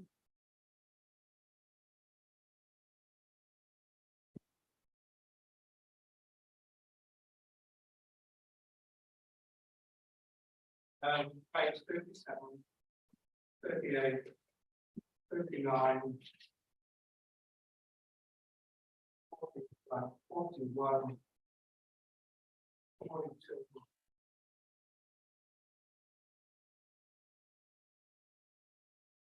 Thank you, Chair. It was point 8 that I wanted to say something about, which was on page 37, I believe. A planning committee on the 31st of July, comments that were made were just used disparaging language, which came under the spotlight of the local press. Is there anything being done to stop this happening again? Thank you. Councillor Gowan. Thank you, Chair. Again, on that point, I happen to think words are important, and I'd like to seek assurance that the council member who made those comments has been spoken to at a time to reflect on the words used, and will be offering an apology either from the chamber or elsewhere at a future date because of the way this was highlighted in the press. Councillor Marshall, would you like to respond to that? Chairman, thank you very much. Yes, I realise it did cause some consternation at the time.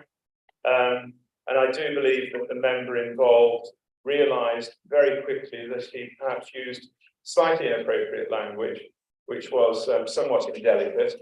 And upon reflection, I do know that that member regrets having used the words that he did and in the context in which they were used. So I'm absolutely certain that we shall not see a repeat of that particular episode. I regret the fact it was reported in the press, that it obviously attracted a great deal of attention. I understand the reasons why, but as I say, the particular member had shown considerable contrition, and I believe that that is effectively drawing a line under the matter. Thank you. Thank you. Sorry, Councillor Woodward. I did attempt to speak before the chairman of the planning committee rose. I wanted to reinforce the points that Councillor Galvin and Councillor Harvey Coggins have made. Language matters. And it's a pity that the chair has said that he regrets that he hit the press rather than regrets that the language was used. It's an issue that I've certainly taken up with the leader and the chief executive about the need for equality and diversity training, including around the sort of language that is used to describe certain groups. I've had assurances that that will be undertaken. I've also had assurances that members concerned, because my understanding is that it wasn't just a single member who was using inappropriate language. The words have been had with those members, they've been given individual advice, but that we will have equality and diversity training very soon. We're 6 months plus now into this new council, and that hasn't happened. I think it's important. I know my colleagues on the Labour side think it's really important, and I hope members elsewhere in the chamber do too. So let's see that equality and diversity training coming as soon as possible, please, Chair. Thank you.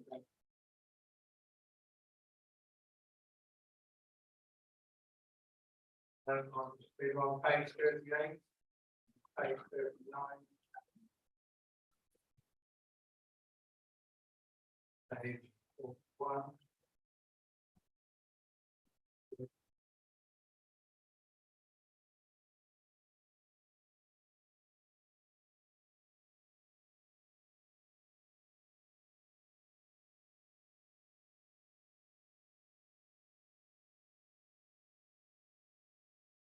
Okay, can we take the meeting this evening?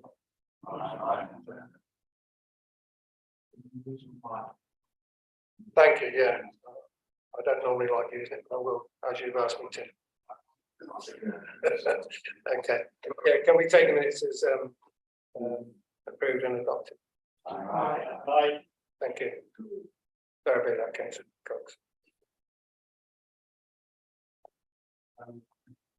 Right, we'll move on now to item 9, minutes of the regulatory and licensing committee. Can I call on Councillor Salter? Thank you, Chair. I move that the proceedings of the Regulatory and Licensing Committee meeting of the 25th of September 2023 be received and, where necessary, approved and adopted. With your permission, Chair, I'd like to make a comment on minute 10, just as a point of information. Members will have seen that paragraph 2 of that minute refers to a question that was raised at the meeting. I followed this up, and I can report that our appointed consultant has visited the site and has confirmed that an order would need to be made under the Highways Act. At that meeting of the Regulatory and Licensing Committee, the committee did agree that the order should continue to be progressed if it was found to be required. And therefore, as that was the case, our officers have proceeded with it. Thank you. Thank you, councillor. Do we have a second? Councillor Chair. Thank you, Chair. Yes, I'm second that one as well. Yeah. Councillor Henshall. My name is missing those attended. I was certainly out. Okay, thank you. We'll make a note of that.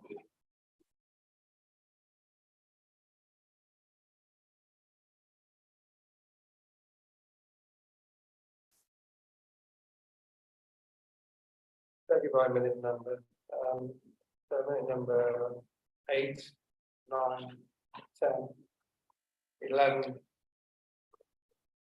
12, 13.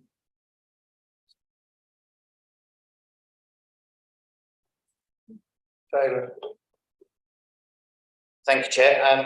I just wanted to take this opportunity to put on record mine and assume everybody else's in this chamber's condolences to the family of Ian Price, who was tragically killed by a dog in Stonall, and to send our best wishes and hopeful for a prompt recovery to the 2 women who were attacked by a dog in Shenstone last week, which brings home just how important these issues are. Thank you.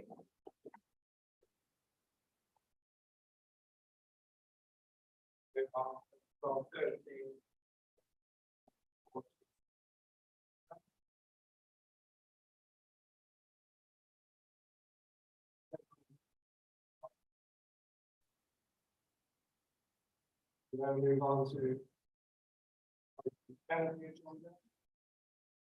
local plan.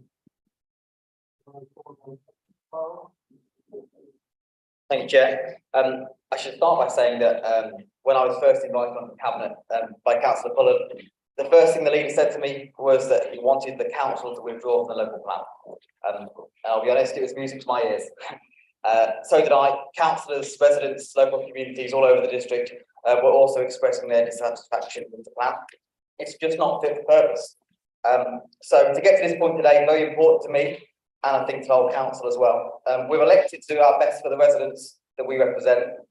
Sometimes that means taking bold, strong decisions. So tonight I'm asking the council to make a bold decision, and I recommend that we withdraw the local plan 2040 from the examination. It's a positive proposal for this council, and I think it's a way that we can rethink our approach to housing in the district. The full background is laid out in the report before you, but a brief bit of history about how we got to this stage. The local plan 2040 was submitted to the government for examination in June 2022, and the inspectors issued a number of questions about the plan shortly after. The examination of the plan is currently paused, and officers have been working to address some of the questions raised by the inspectors. Now, members in this room might be aware that the decision to submit the plan was contentious at the time. The plan itself has been contentious indeed throughout its development, with many residents and other stakeholders strongly opposing certain aspects of it. I heard a lot of opposition to the local plan while speaking to residents in Paisley and the run up to the last elections, and I'm sure many other members here heard the same in their wards. So, Chair, since the elections in May 2023, I believe there's been an opportunity for us as a council to reflect on how we should proceed with the local plan, whether the submitted plan is the right one for the district, whether the council should explore different spatial approaches to guide the development of our district in the future. So, as the local plan 2040 has already been submitted for examination, there are effectively two options available to us. Option number one, council, is to continue the progress of the local plan through its current examination. The likelihood being that the plan that would remain broadly similar to the one that's been submitted before. Or option number two, which is an option I'm recommending to council, is that we withdraw the local plan from examination in order for this council to start working on a new local plan for the district. The paper before you has regard to the potential risks and issues of withdrawing the plan, but with that in mind, there are also exciting opportunities which I believe the withdrawal will bring to us as a council, all of which are detailed in the report before you. I'm recommending that the local plan 2040 be withdrawn from its examination so that this district council can begin the process of preparing a new plan and a new vision for this district. I might say, looking to the future, there are various reasons, I'm sure, why we're here where we are now with the local plan, but I hope that councillors across the council chamber will agree that we are elected to do the best for our residents. And withdrawing the local plan before it's too late, I believe, is the best thing for this district. So I will sit down now. I'll move recommendations to that report, and I hope for a second. Thank you, Chair. Thank you, Councillor. Is the proposal seconded? Councillor Michael. Thank you, Chairman. I'm happy to second the withdrawal of the emerging local plan. Councillor Moore. Thank you, Chair. I'd like to move an amendment. I have got paper copies. I have discussed this with Councillor Farrell beforehand, but I'll read out the amendment as it's circulated and explain why we're moving that. Under item 2.2, an amendment after the end of 2.2 to say, and set out a clear timetable for a new local plan as quickly as possible and well in advance of 2029. Now that's implicit in the report, but I think including it in these recommendations makes it clear to local residents that the district council is going to crash ahead urgently with this and make proper plans to have a decent local plan in place in the future. The second one is an additional item at the end, point 2.4. The Cabinet should also set out, in the light of withdrawal of Local Plan 2040 and subject to advice from the Planning Inspectorate, its intentions regarding current SPDs, that's supplementary planning documents, CIL, that's community infrastructure levy, and its environmental policies and obligations. And again, that's making sure that the Cabinet recognises those important things and takes them into consideration when developing the new local plan. Now, none of us are happy about being in the situation we're in. I will have some things to say when we come to a substantive motion about that, but that's all I want to say at this stage. Thank you, Chair. Do you have a second? Councillor Robson. Thank you, Chair. Happy to formally second that and, if possible, reserve my right to speak to the end of the debate, should that be required.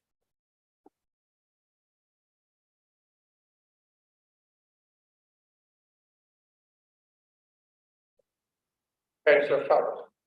Sorry. Thank you, Chair. I'd like to thank Councillor Ball for letting me know about this amendment in advance. I've got no issues with the first amendment, which is basically setting up a timetable, a deadline, if you like, for this, and I'm in agreement, really happy to support.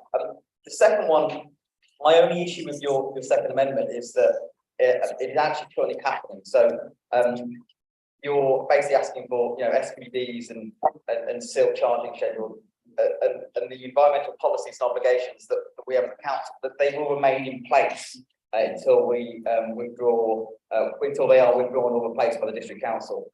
So effectively, their replacement or their withdrawal will, in most instances, only take place should a new local plan proposed that they do get withdrawn. If that makes sense. So they will still currently happening despite the withdrawal, and they'd only be changed if we as a council would decide to change them. So I have no issue with the theme of the amendment, but I'm not entirely sure it's proper in this case, because withdrawal of the local plan won't actually affect the issues that you've raised. Does that make sense?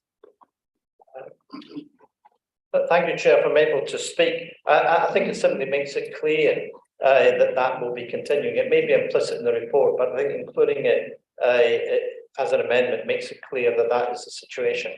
And I would urge that you accept it, please. Councillor Farrell. Happy to accept the amendment if that makes it clear for all sides, yeah. Councillor Bradley. Thank you, Chair. I think this amendment makes it clearer to the residents of Lichfield actually what the council is doing, because I've had people quite confused about what's happening. And my residents who rightly called it a waste of money and officers' time gone into the existing plan. Actually, the dangers of not having a plan going forward are great. Therefore, it's important that there's a clear timetable laid out, and publicly we are saying that. Equally with the second part of this, again, it's important that people out there know what the intention is, and I'm pleased to hear what your clarification is. And I do hope that some of the things around social housing, housing for young people, environmental standards, and that can be clear. Thank you, councillor. Councillor Woodward. Thanks, Chairman. I thought there'd be a longer queue before I spoke. Can I commend councillor Farrell on accepting the amendment? I do think it helps to clarify the issues concerned. We said as a Labour group that we were happy to support the withdrawal of the local plan of the LP 2040.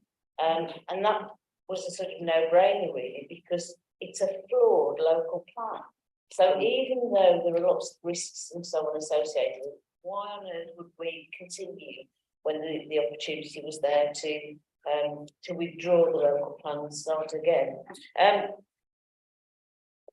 Councillor Farrell's excitement and enthusiasm is also commendable. I think there's a bit of a poison chalice here too. And I just want to take up a few issues. Councillor Farrell said that lots of people had been asking him about the local plan during the elections. That certainly wasn't the case with the Labour group. When the Cabinet report came out, I did query the sections 3.12, where it says issue raised by residents with candidates of all political affiliations. Well, nobody had asked me whether they'd been raised with Labour candidates. Then further on page 49, halfway down C, it says, these concerns appear to have become more widespread. I don't see evidence of that. That may be some of the internal difficulties that the Conservative group currently have and previously had about the local plan, but no one asked us. And certainly the issues that were being raised on the doorstep for us were primarily the cost of living and the cost of living, along with things like the increase in antisocial behaviour because of the inadequate policing, the lack of access to GP surgeries and so on. So I just question the veracity of that and whether it wasn't just sort of in the minds of the Conservative group rather than objective evidence. I just want to draw attention to, if I may, to a couple of other issues. We're told on page 54 that consultation had been had at all stages. Sorry, are we debating the amendment? I don't think it's possible.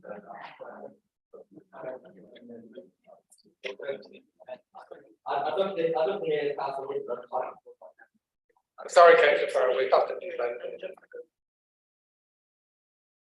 Continue, councillor Woodward.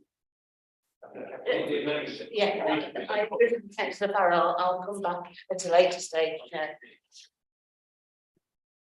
Chairman, I have no desire to spike Councillor Robertson's guns, but given that I've heard no contrary speech to the amendment, and it sounds like the council is as one, I wonder whether the vote on the amendment should now be put, and we'll move to debate the substantive.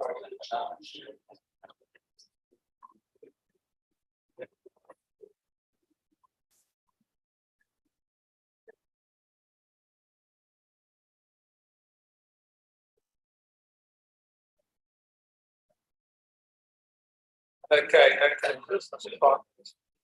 Can we have a show of hands? Are all councillors in favour of that proposal that's just been made? Unanimous.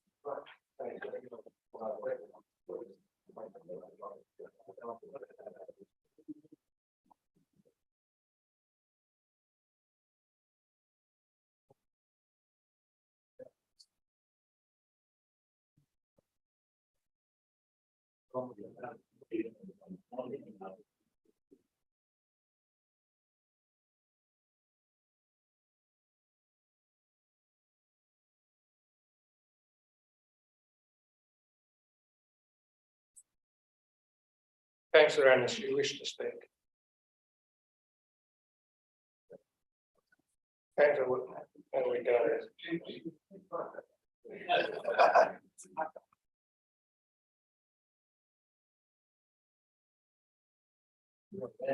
councillor Woodward. Okay, thank you. That's sort of spite my guns, possibly. I was talking about councillor Farrell's enthusiasm, but and about the evidence needed for this issue about, you know, it's a groundswell of opinion amongst our residents in Lichfield district that they're unhappy with the local plan. I've yet to hear that said to me.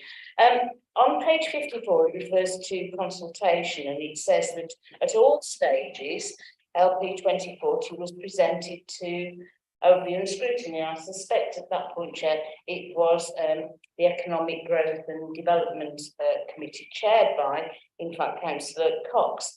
You know, I can't understand why the concerns that are being raised in this report on behalf of residents, why they weren't taken into account initially through the scrutiny process then. This has led to, in my view, a completely spectacular U-turn by a number of cabinet members who were there, who approved LP 2040 going forward, and now suddenly think it's not a great idea. And whether, with hindsight, there might have been more better open scrutiny and challenge at that stage. I want to just also mention the financial implications. Councillor Bragg's mentioned them. This involves significant additional expenditure, and I'll point people to page 55. In 3.18, we're told about this additional expenditure. So bear with me, Chair. Next, further on, I'm sorry, we've had several versions of this. The additional expenditure is going to be significant on page 53, sorry. There's an earmarked reserve set aside for the local plan examination and the review costs of 241,000. And the MTFS includes a total budget of 360,000. But the total budget now available is £601,040. This is at significant cost to the Lichfield District Council taxpayer. And then under 5, under financial implications, it says it's anticipated that the progression of a new local plan will cost significantly more than that noted at point 1. You know, we don't know what this is going to cost us as a council. We don't yet know what the full financial implications are for our council taxpayers, and I think that's a significant concern that we really must air on behalf of our residents. The other aspect, Chair, is the risks, and the risk descriptions there on page 57. I won't go through them in detail, but I noticed that under C, the loss of control over development and the risk of speculative planning applications and loss of planning appeal is signalled as a likelihood of red. Now, that is a massive concern to us, and we're already aware of developers who are going to challenge the fact that there isn't a local plan. Emerging local plan is going to be withdrawn, and it will take a while to get a new local plan in place.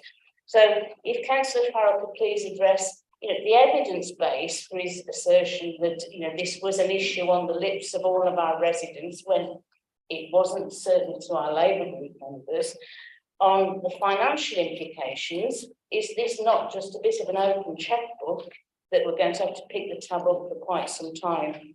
And those risks, which are significant and real, that we don't get the development in the district that we would all like to see, but we're just open to speculative applications from developers who are going to want to maximise profits from the land in our district rather than do the very best by our communities.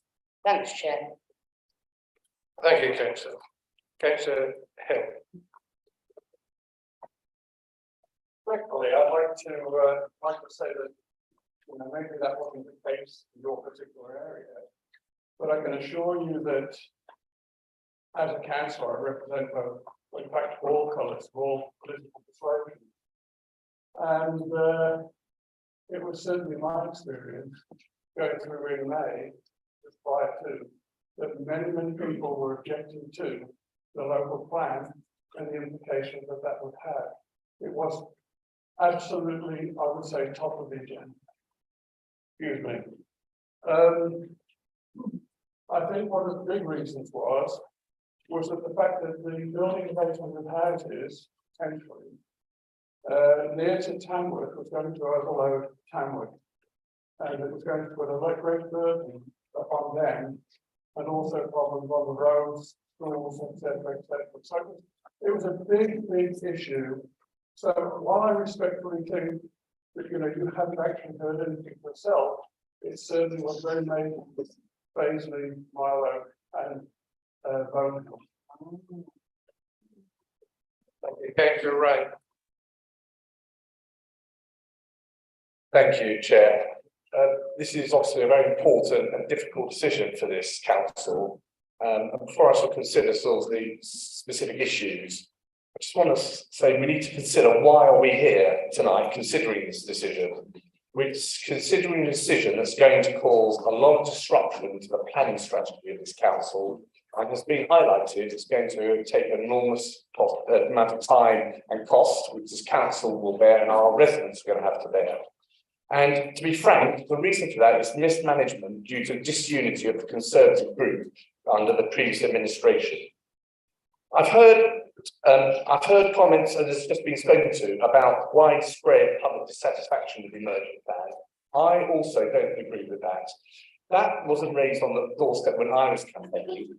The public understand that we do need more housing in the country and in this area. Their dissatisfaction is with a Conservative government policy that has led to the strangling of public services to support those houses. And so the bottom line is that Conservative disunity has led this council going down a path which it was never committed to, which the Conservative group were never committed to. And now we have to deal with this mess, and that's what we're talking about here tonight.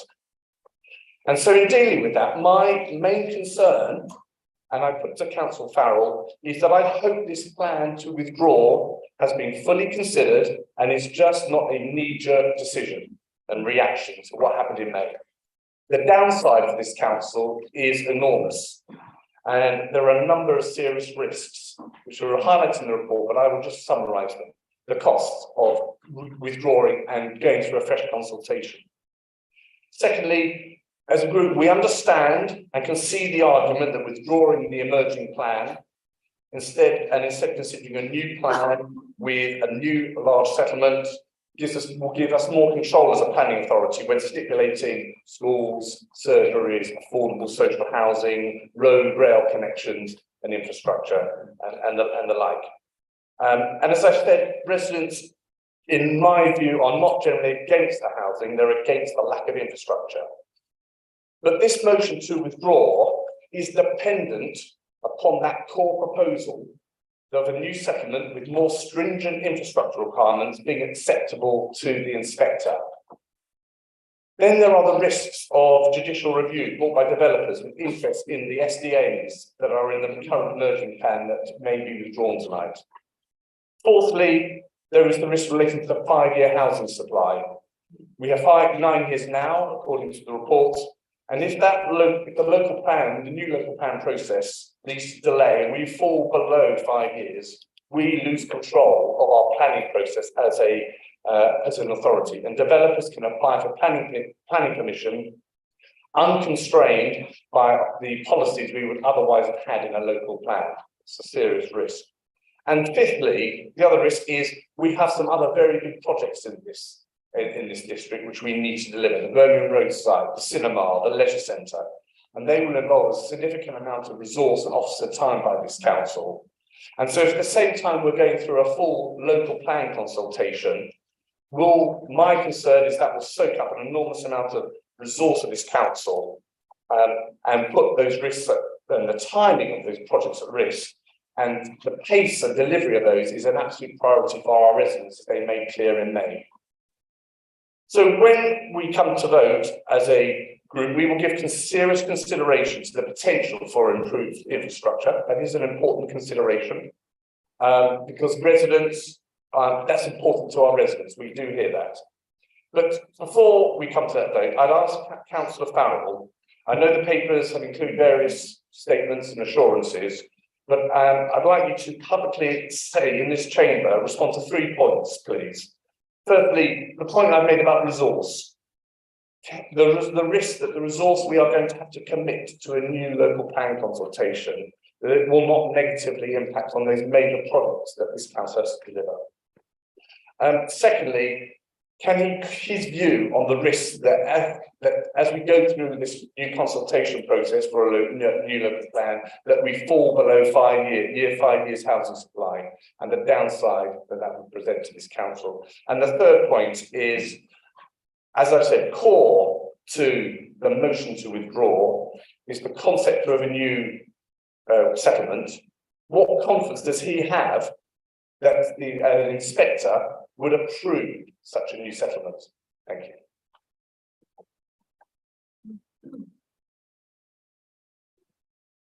Thank you, Councillor Booker. Thank you, Chair. One, it does need to serve our residents, and that's why we've had such a conversation about what we heard during the election and what our residents are telling us. Now, fellow councillor mentioned the Tamworth area. That is a ward that I represent, and I live in Tamworth. I personally knocked on the doors in Widdington, Popwas, Comford, and not one single person mentioned it during mine. However, just today, I have received an email from a resident about this and about the risks that were raised today, and especially in line with the development. So now I am hearing lots about it and the assurance that we seek with any movement in chambers. Thank you. Councillor Booker. Thank you, Chair. I did say I would have some comments to make on the substantive motion when it was agreed. And I've raised these points with Councillor Farrell privately, so he won't be surprised to hear these tonight. The first is about, as others have said this evening, how did we get here? Because I was involved in working on the local plan under the guidance of Councillor Cox when he was chair of the Economic Growth, Environment and Development Committee. And at no point during that process was there any indication there was anything at fault or worrying in the local plan that's being presented to us. And we've got another 3 members of cabinet tonight who were on that cabinet who approved the local plan back then, and suddenly, about a year later, it's now no use at all. Now, except the inspector has made over 40 questions in his submission, and that clearly shows that it wouldn't be sound, and we've got no choice but to withdraw it. Otherwise, we'll have no local plan in place at all by 2029. And that's why I moved the amendment, which I'm very grateful for Councillor Farrell accepting, and the council voting unanimously for it, because that demonstrates to local residents that we are concerned about the risks, and we will put something in place to mitigate that by having a local plan in place well before 2029. So my question to Councillor Farrell, which he probably can't answer because he wasn't here at the time, and perhaps some of the other members of cabinet and Councillor Cox, who kind of mentored me through that process of developing and questioning the local plan, will have something to say about why it's now no longer fit for purpose when it was back then. Now, my second comment is about one of the strengths, I think, in the emerging local plan 2020, and that's about one of my great passions, which you won't be surprised to hear, social housing. We agreed, after a lot of pressure from me personally, through that local plan subcommittee, which was accepted eventually within the local plan, that there would be a minimum of 20% social housing in all new developments over 15 dwellings on brownfield land, and 30% social housing on all developments on greenfield land. And that was a triumph, I think, and a commendable position for the council to adopt, to have genuinely affordable housing for people in need, which is sorely needed in this district. We all know that. Now, that's no longer the case. We revert now to the old local plan, which is up to 40% social housing. And you might think that's great. Oh, we can have 40%, not 20%. But at no point in the time of the local plan has that 40% ever been achieved? Some years it's only been 9 or 10%. And the reason for that is a so-called dynamic model that we use for assessing financial viability of plans. I've talked at length with the planning officer responsible, and he's explained it to me. I'll try and explain this very quickly to council. The great fault of that model is that there's no ceiling on the costs that can be applied on the development. So you can spend as much as you like on the development, but there is a ceiling on values. What that means is it's much easier for developers to say, this isn't financially viable because the costs are more than the value. Therefore, we're only going to give you 5% or no percent of affordable housing. I think we need to do something about that in the interim before we've got a new local plan in place. And I will ask Councillor Farrell what he thinks he's going to do about that to guarantee that we get a decent amount of at least 20% on brownfield land and up to 30% as a minimum on greenfield land going forward before we have a new local plan in place. The third point has already been mentioned by a couple of people, and that's about judicial review.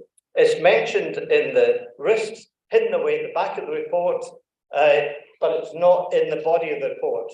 And I just asked the question, why was it not in the body of the report? Because I think, I don't know if other members have had this email from IN Properties. I've certainly had one. Others may have done as well, urging us not to reject, not to withdraw the local plan tonight. And I think they'll be front of the queue in trying to make a judicial review of this. And I wonder why that's not in the body of the report and what mitigation we're going to be putting in place to make sure that that doesn't happen. If it does happen, we've got a robust defence of it. Although that will no doubt cost more as well, in addition to all the other costs we're piling onto this. So it's regrettable we're in this position. The members of this current cabinet have a responsibility to answer the questions I've raised, not necessarily Councillor Farrell. I've asked him 2 direct questions which he can answer, but there's other members of the cabinet who were in the previous cabinet who need to be answering these questions about why we got to this point. It's regrettable, but I feel we get no choice but to support these recommendations because it's going to fail anyway. Thank you. Councillor Trent. Thank you, Chair. I just wanted to speak briefly to paragraph 3.12, the agenda report. So this is again the part where we say residents were raising concerns during the election about the current spatial strategy. I agree with what others have said that certainly this wasn't the first thing on people's lips in terms of they were objecting to the local plan.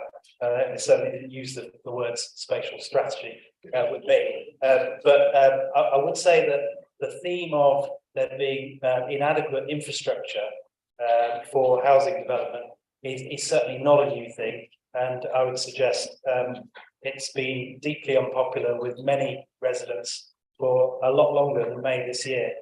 So in that sense, I would say no surprise and no major development in the last few months. It's been, in my view, deeply unpopular with many for some time. So although I do support a rethink of strategy on this, I think it's important to recognise that actually this is a U-turn that comes very late in the day and will cost, as others have said, hundreds of thousands of pounds, and will add at least 3 more years to developing the local plan. So I think many here will agree that that is extremely concerning.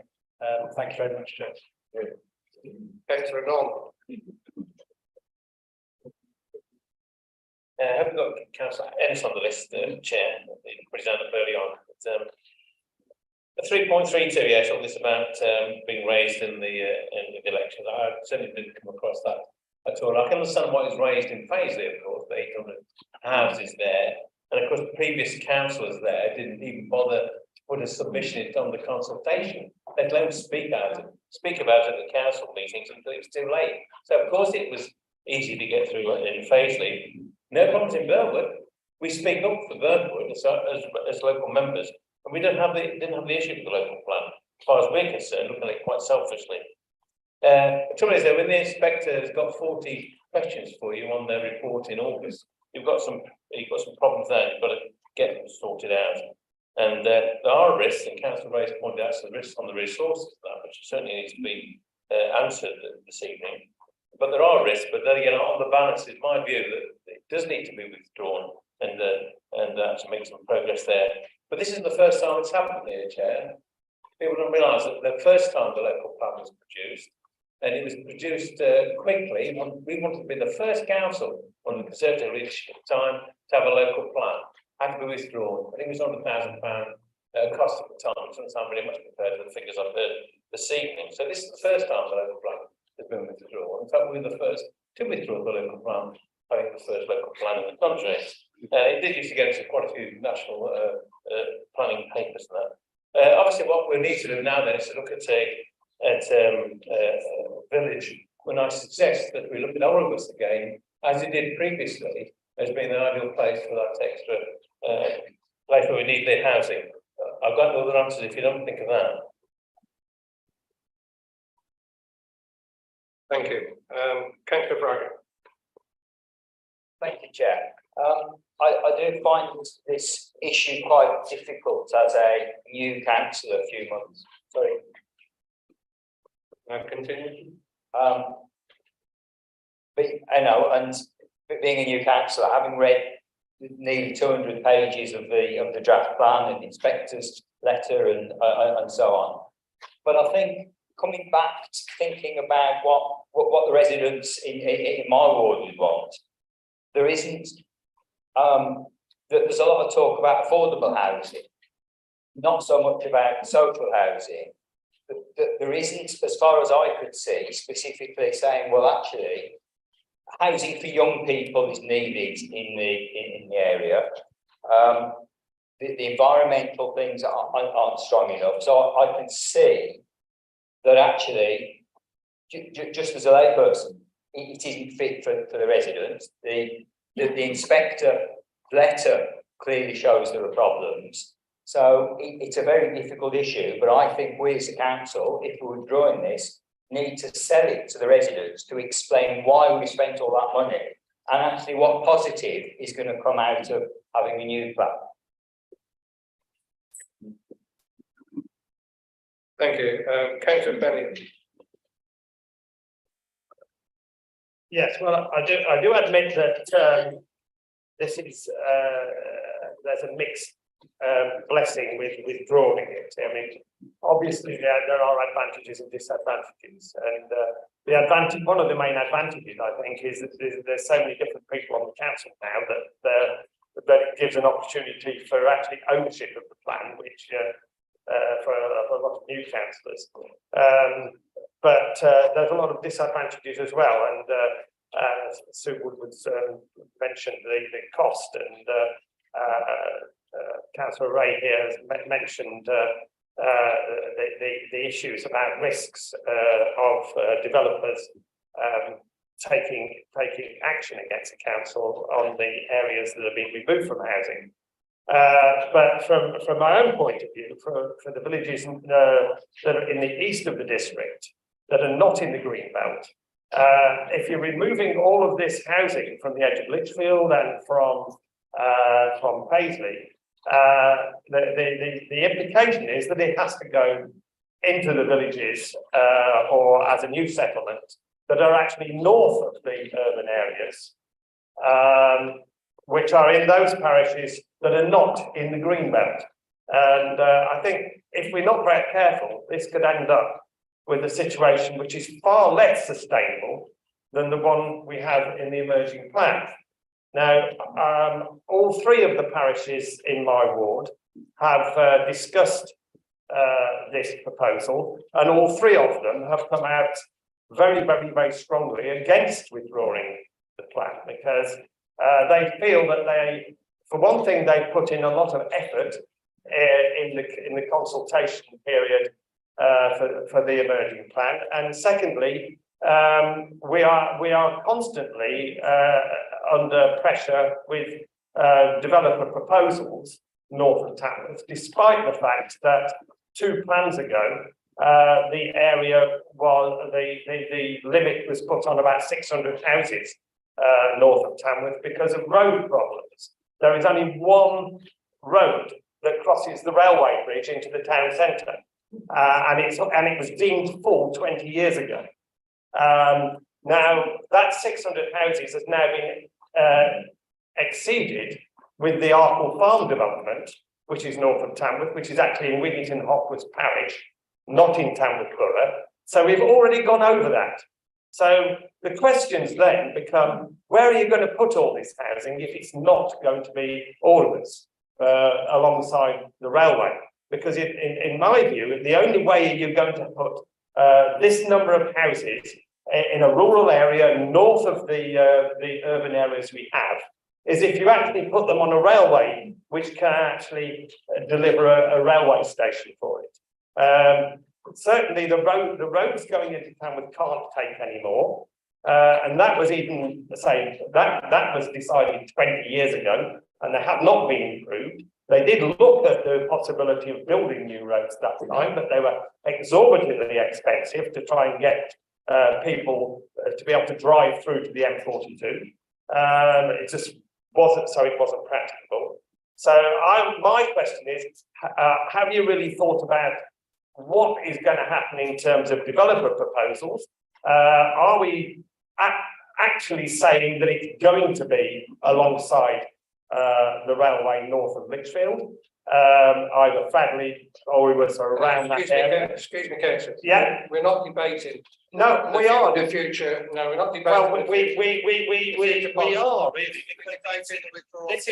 These are in the document, the idea of a new settlement.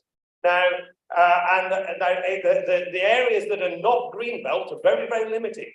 So we have some very, very limited options by taking going along this route. So I'm just wondering how much thought has been given to this and where we're going to end up. Now, on the positive side, Network Rail's strategy for the next 10 or 15 years is to reopen Lichfield Burton as a railway, but it's unfunded. So would we be willing, for instance, to make sure that all of the developer contributions went to reopening that railway if we went down that route? Now, these are the sort of, it probably would take the entirety of the developer contributions to do that. No, sorry, Kate. So basically, that is the question. And but as it stands at the moment, I can't vote in favour of withdrawal because, as I say, all of my ward is thoroughly against reopening and having to go through all this process again. Thank you. Councillor Cook, you don't want to speak. Thank you, Chair. And then Councillor Anderson. Thank you, Councillor Anderson. No, I don't want to speak at length on this, but clearly, I think I've been alluding to, if not by name, certainly by implication. Clearly, wants by itself in the council. Clearly, a lot of time and money and obviously time, particularly, has been spent on putting together an evidence base, much of which we will be able to reuse towards some of which we should not use. I think the opportunity for us to relook at the local plan does not, I've heard several things in this evening about where we build houses, but actually, for me, it's much more about how we build them. We have been building housing estates for so long in Lichfield that I think we've forgotten how to build true communities. I think actually building that local plan gives a new understanding of how we can actually create the houses, particularly some of those affordable houses that our younger generation require, whilst also ensuring that people who have moved to the district, because it's a nice place to live, don't feel like they're suddenly having housing estates plonked next to, I think plonked is the technical term, plonked next to where they're currently living, and will allow us to put much more stringent standards on how those houses are built, which we currently do. What I would humbly submit to council, this will be my final point, that the requirements to bring this paper to full council this evening to withdraw the draft local plan is coming to full council because this was the body that submitted the draft local plan to the planning inspector. So whilst it's very convenient to point at another political group and say it's all your fault, as Councillor Hall quite rightly said, This has been a cross-party endeavour over many years. And to simply point to the other side of the chamber and say, it's all your fault, I think it's highly disingenuous. I think Councillor Benjamin's points about the fact that we are all able now to own this plan should be our mantra going forward, that we do, all as individuals, own this plan, that we continue to work in a cross-party manner and come up with a plan that works for not just the district council, but for the residents who need to serve. Thank you, Chair. Thank you, Councillor Pullen. Councillor Ennis. The joys of going last is every single point you want to raise has generally been raised. Councillor Ball points, brilliant, support them 100%. Councillor Fowler mentioned that it was great to be able to withdraw it. From my perspective, it was 2 years of my life where I sat on a local plan committee, a task group, discussing all of these points, and then all of them to be took and then withdrawn. There's a lot of talk about waste, and there is an element of waste here. Councillor Pullen, you mentioned you can't point fingers, but you can. You're in control. We're allowed to point fingers. That's the whole point of doing on the solid right now. We spent a lot of time, personally, officers' time, developing a plan that we was told was fit for purpose, and we were told it was okay. And we turned up to a meeting tonight to say that actually it wasn't.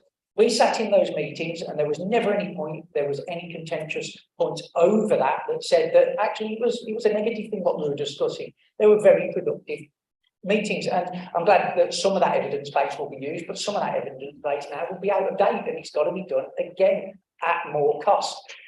The question needs to be asked, and my biggest concern is I don't want to see history repeat itself. It's as simple as that. We agreed on this side to support this with our motion that it is withdrawn and we do it again. If we do this again, it's got to be done and got to be done right. And that's my concern. Is it going to be done right? Is there going to be discussions in the background that we don't know, we're not privy to, of any points? And that's a bit that concerns me. We are becoming a council that is working closer together than ever. We're a different dynamic than we've ever been before. To make that work, we've got to talk to each other. If there's stuff that isn't being happy or doesn't want to be decided 100%, and talk to this side of the chamber as well, and let's come to a decision that way, rather than it being done as it was previously. Because I was on that committee, I didn't know there was issues, I didn't know there were problems, I didn't know this had been, as worded, pushed through. If I did, then maybe I'd have had a different opinion as well. So I just want to make sure that as we go forward with this, that we are working together as a council, completely together as a council. We are more open with each other. We are discussing all the relevant points. We have set that deadline now of 2029, which is excellent. But the target is to hit it, not waste any more money. Do it right throughout. Let's not hide anything from each other, and let's get this done because it's affecting the district, and let's get a plan done that's good for the whole district. Thank you. Councillor Ashton. Thank you, Chair. First of all, I'd like to say that I agree with Councillors Braga and Ennis on the need for transparency and openness, not just to the council, but to the public, otherwise the public just will not understand what's going on. Well, we're finding ourselves in a very uncomfortable cloud of uncertainty, but I'd like to point out a silver lining to this cloud. Whether it's sterling silver or simply silver plated, I leave you to decide.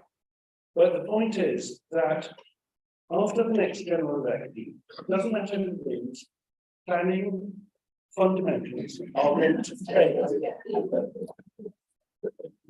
Well, it probably won't be the big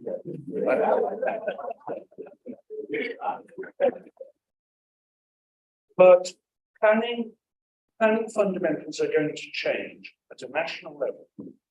And I think it will be beneficial for this council to have a local plan which will be a better fit with any future national plans that come up, rather than the emerging plan, which almost certainly will not be a good fit. So if we withdraw the emerging plan, we'll have a relatively clean slate, and it'll allow us to have greater harmonisation with national planning policies than would other be the case. Given that we can adopt these new nationally dictated considerations in the development stages of the plan rather than sticking them on up. Thank you. Thank you. And I'm very aware that we've got 25 minutes left back on the meeting. 7 items on this agenda. I'm fully aware this is an emotional subject, and there are lots of people who maybe haven't had a chance to speak yet. But we have 7 new and it's on that basis,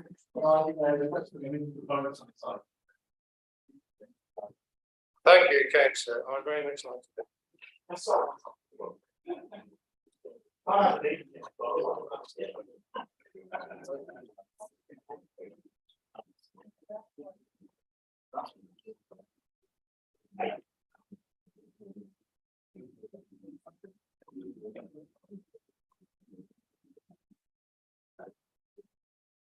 Okay, councillors, can we have some quiet, please? I've still got quite a list of people here that want to speak, and we will go well beyond looking at 5 minute times beyond the 9 o'clock. So I think it's been debated quite well enough now. So can we have an agreement that do you want to? I'm getting tongue tied now. I'm putting it to you. Do you want to proceed to the vote? Can I have a show of hands, please? Okay, thank you.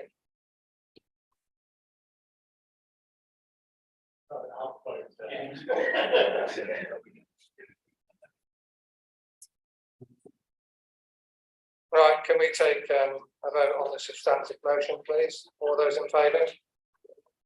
Aye. That's unanimous. Thank you. It's not unanimous.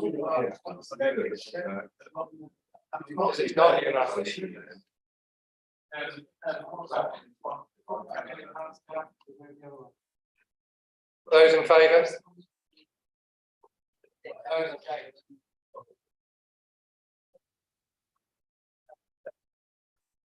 Point order, Chair, should the cabinet member not have the right to sum up the debate before we?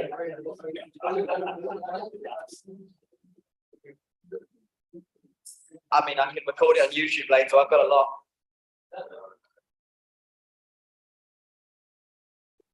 Chair, can I, as leader of the principal opposition, say I would welcome hearing what Councillor Farrell says in response, in spite of the fact that the vote has now been taken and the amended motion passed.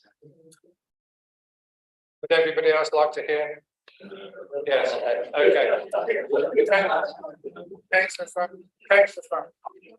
Thank you. I mean, you've got a maximum 5 minutes. I'll try and keep it short. Right. Thank you. I'll wrap up with, you had a lot of questions. I'll wrap up with Councillor Woodward. In essence, I did a lot of canvassing for the last election. I'm a weirdo, I like to knock doors. And lots of people weren't necessarily saying, I hate the local plan, because that's council speak. But they were saying, I don't like houses being built on my border with no infrastructure.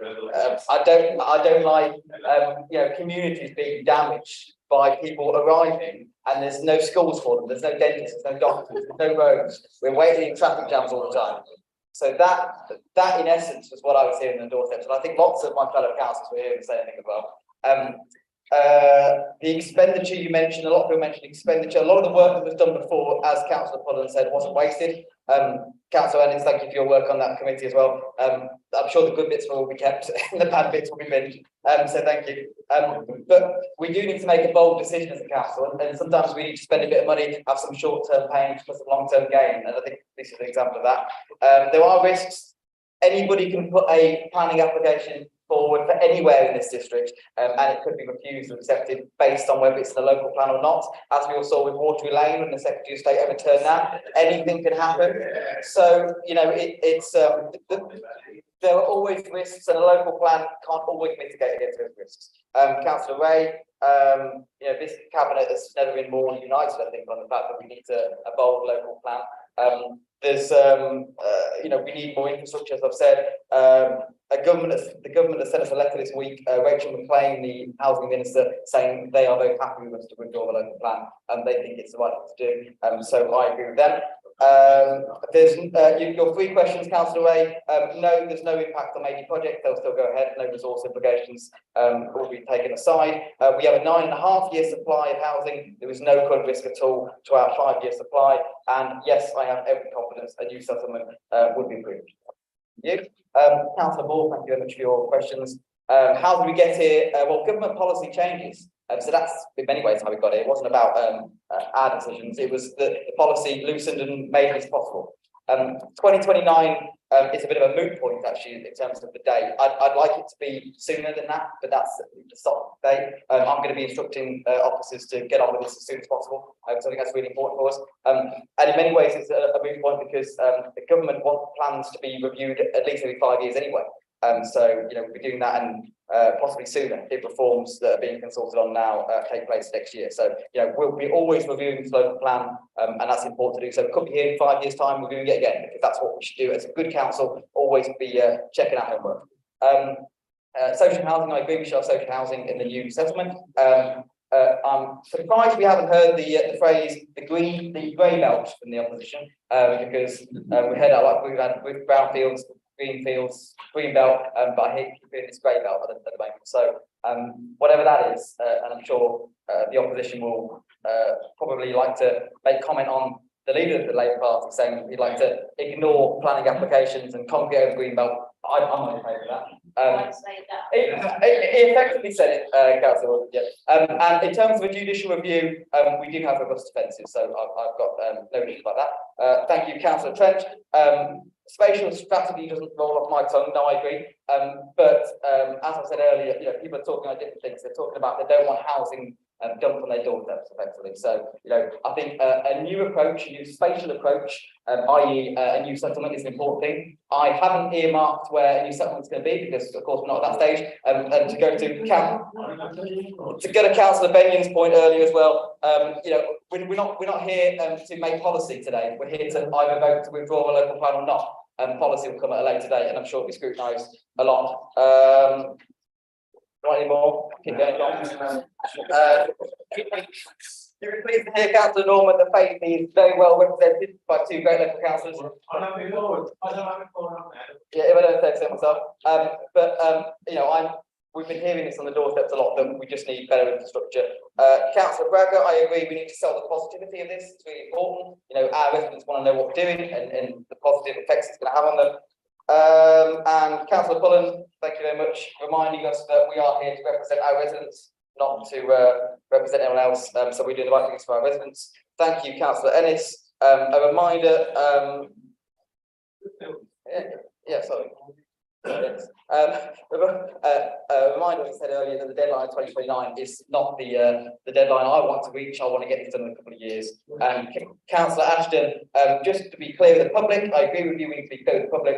But we also should be honest, and this is the final, I think, most important point we should sell to our residents, is that when we withdraw the local plan, it doesn't mean that houses earmarked on the previous local plan won't be built, because anybody, of course, can put a planning application in anywhere. It's just a local plan, as we know, sets guidance where we'd like houses to be built, and in line with our design code, which all councillors will have seen, and that is in development and will be out soon. We'll go hand in hand with the design code and the local plan to hopefully get a fantastic spatial strategy and excellent housing needs here in Lichfield District.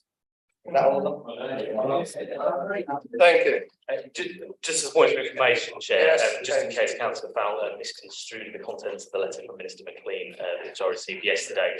Just in case I misconstrued that in passing it on to Councillor Farrell, the Minister reminded me of her powers that she has under the Planning and Compulsory Purchase Act 2004 to prevent us from withdrawing the local plan. She informed us that she's not going to exercise those powers, but has requested, of course, which I've accepted, a meeting with her and her officers to ensure and to give them the confidence that we will be speedily coming in with a new local plan. So just a point of information, just in case I haven't quite got that point over to Councillor. Thank you. Thank you, Councillor. Thanks for that clarification. I was just spinning some positivity on that one.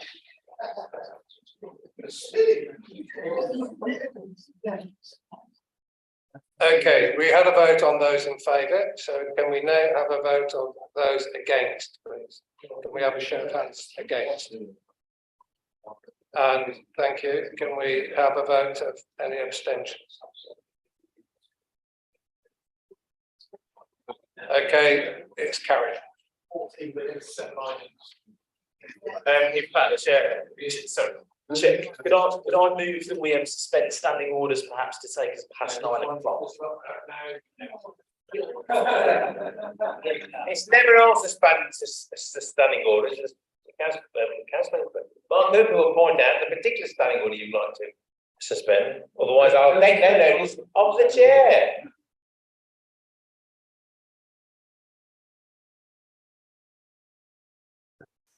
I think, given that we're at 1:45 now, if we gave ourselves an additional 15 minutes, we'll actually be able to get through the rest of these papers, the rest of the day short. So I'd move that we, however we do it, whichever constitutional function we need to use, Chair, I'm sure the monitoring officer will give us clear guidance on that to advise a few extra minutes. Thank you. Mark, can you give us?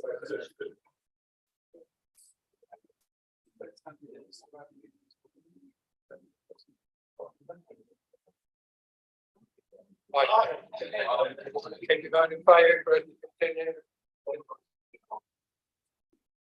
Suspend standing orders and continue. Those in favour? Thank you. We will continue.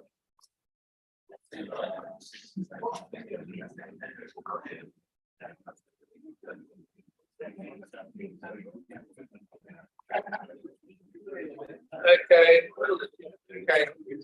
Quiet, please. Quiet. Can we move on, please? Time is ticking. Yeah. We move on to. Can we have some quiet, please? We move on to item 11, amendments to the Constitution. Can I call on Councillor Cullen to speak on this item, please? Thank you, Chair. I was just wondering if we need to check still quorums with the mass exodus we're currently experiencing. Thank you, Chair. I think the recommendation said there are 4 recommendations dealing with the Constitution. These are all, I think, fairly sensible and fairly pedestrian sort of alterations to the Constitution, having taken the question. Thank you, Councillor Cullen. Is the proposal seconded? Yeah, and I'm very happy to report that it is, and I'm happy to do so. Thank you.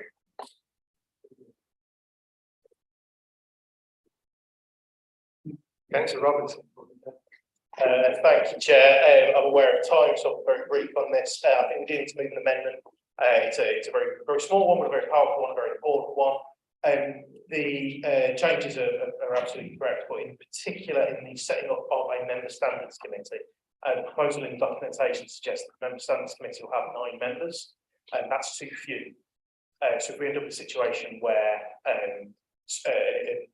complaint is made and has to go through all the way through the process, it takes 4 people from that committee to form the review panel, who will then decide who goes to the full assessment panel. Those 4 people are then not allowed to sit on the assessment panel, so they've previously been involved. The assessment panel has to be 5 people. So what we're requiring is every single one of these 9 must be available in this process. It is entirely possible to go ahead with 9. We get to a review committee, the report comes out, one of the members of the MSA, the member standards committee, is on holiday for a couple of weeks, then they cross over with another member who's on holiday for a week. We can see problems coming forward. There's also another side problem that if one of the member standards committee members is the person who the claim is against, there is then, and we're going to be in this really weird constitutional limbo of either they have to sit on their own assessment panel, which clearly wouldn't be correct, or we're going to be a member short. So what I'm suggesting here is we put 11 people onto that member standards committee rather than 9 to alleviate those 2 problems. So, Mr. Chair. Thank you, Councillor. We have a second then, Mrs. Councillor. Those in favour?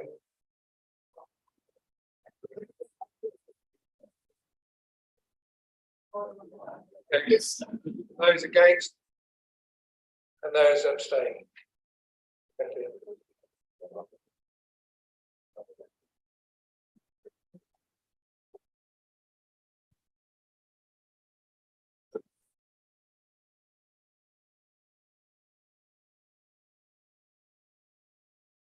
Okay, can we have a vote in favour of the recommendations as amended? Thank you. Okay, thank you.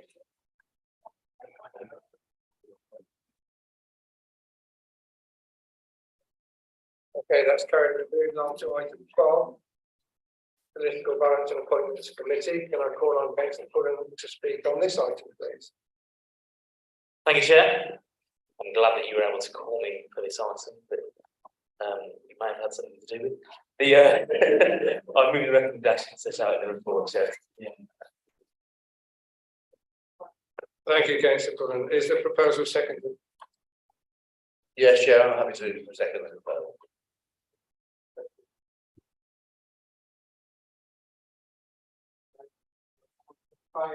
All those in favour? Aye. Thank you. Against? Abstentions? Right, moving on to item 13. 13 animals scenario 4. So I call on Councillor Stafford. On this item. Thank you, Chair. I'm afraid, members, given that we've got a few new members, I was going to set this out a little bit like a cabinet report as I would, given that this is the first time I've done one of these in this council. Before I do, I know that we've heard a number of maiden speeches this evening. I'd like to welcome those members to the council and thank them for contributing to all debates. Chairman, this is a technical report on the council's treasury management activity for the past financial year. I can report, and I'll be as quick as I can in summary, as much in summary as I can. There was an underperformance on the capital programme, largely due to slow delivery on enabling works at the Birmingham roadside and the cinema development, and a small underperformance on disabled facilities grants. However, I'm very pleased to report that since taking DFG back in-house and giving that delivery to the Lichfield West Midlands Trading Services, the underspend is radically smaller than it had been previously, which used to be in the order of £2 million a year. And so I'm delighted to see that has happened, and I hope to see the trend continue. As tends to be the case, variances on this budget have generally been caused by slippage far rather than more sinister causes. Although I do caution my friends in Cabinet that a trend of high inflation does mean that we have to be vigilant as a project managing council to make sure we're delivering value for money in our capital projects as they do performance. I also have to report the capital receipts in year were below budget by slightly under £700,000, and that was simply due to not completing the property disposal within the financial year. Members may be alarmed by the wide changes to the balance sheet's total assets less liabilities combined with the total equity in reserves. That is just due to an actuarial change, where we now have to put pension liability on both sides of the balance sheet, and therefore that balance sheet grows. Previously, we used to be able to exempt it because it cancelled everything out. And so that graph in 3.22 is nothing like as alarming as it looks. It's not that much accounting, I promise. You'll see that most of that is also accounted for within the unapplied grants and earmark reserves during graph 3.24. In terms of our investments, and here is where I do have to be a little more serious, we are currently seeing book losses on all of our major investment balances, which also marginally exceed the reserve that's set aside to balance the volatility in those investments. However, there is an IFRS 9 override, statutory override, meant we didn't have to put that on our balance sheet. That expired very shortly. As a result, the accounting treatment of any gains or indeed losses on those investment balances is going to look very ugly on our balance sheet. So, members, there is likely to be a policy change in this authority on how we treat our investments and whether indeed we keep them at the level or in the place that we currently have them. I will bring more information to the council as that decision is made, because it far exceeds my decision. But it is something I will put the council on notice that we are being very careful about how we are treating this council money, public money. We have to be totally transparent. Totally open. I will bring that back to council. You'll see that paragraph 3.36 shows you a general picture of the size and security of our investments as they currently are, and I will submit to council that presents a picture of a stable and secure portfolio. Finally, I confirm and certify that we're compliant with all prudential indicators that are set and have been throughout the financial year. So, members, although that's been a very quick squiz through the report, the overall picture I would present is that Lichfield District Council remains a well-run and financially stable authority and has been the entirety of the last 12 months. And so the recommendation simply seeks approval of that annual report and the potential. Thank you, Councillor Stafford. Is the proposal seconded?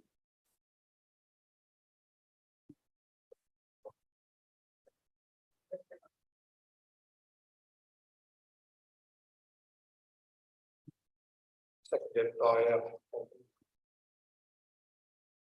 all those in favour? Against?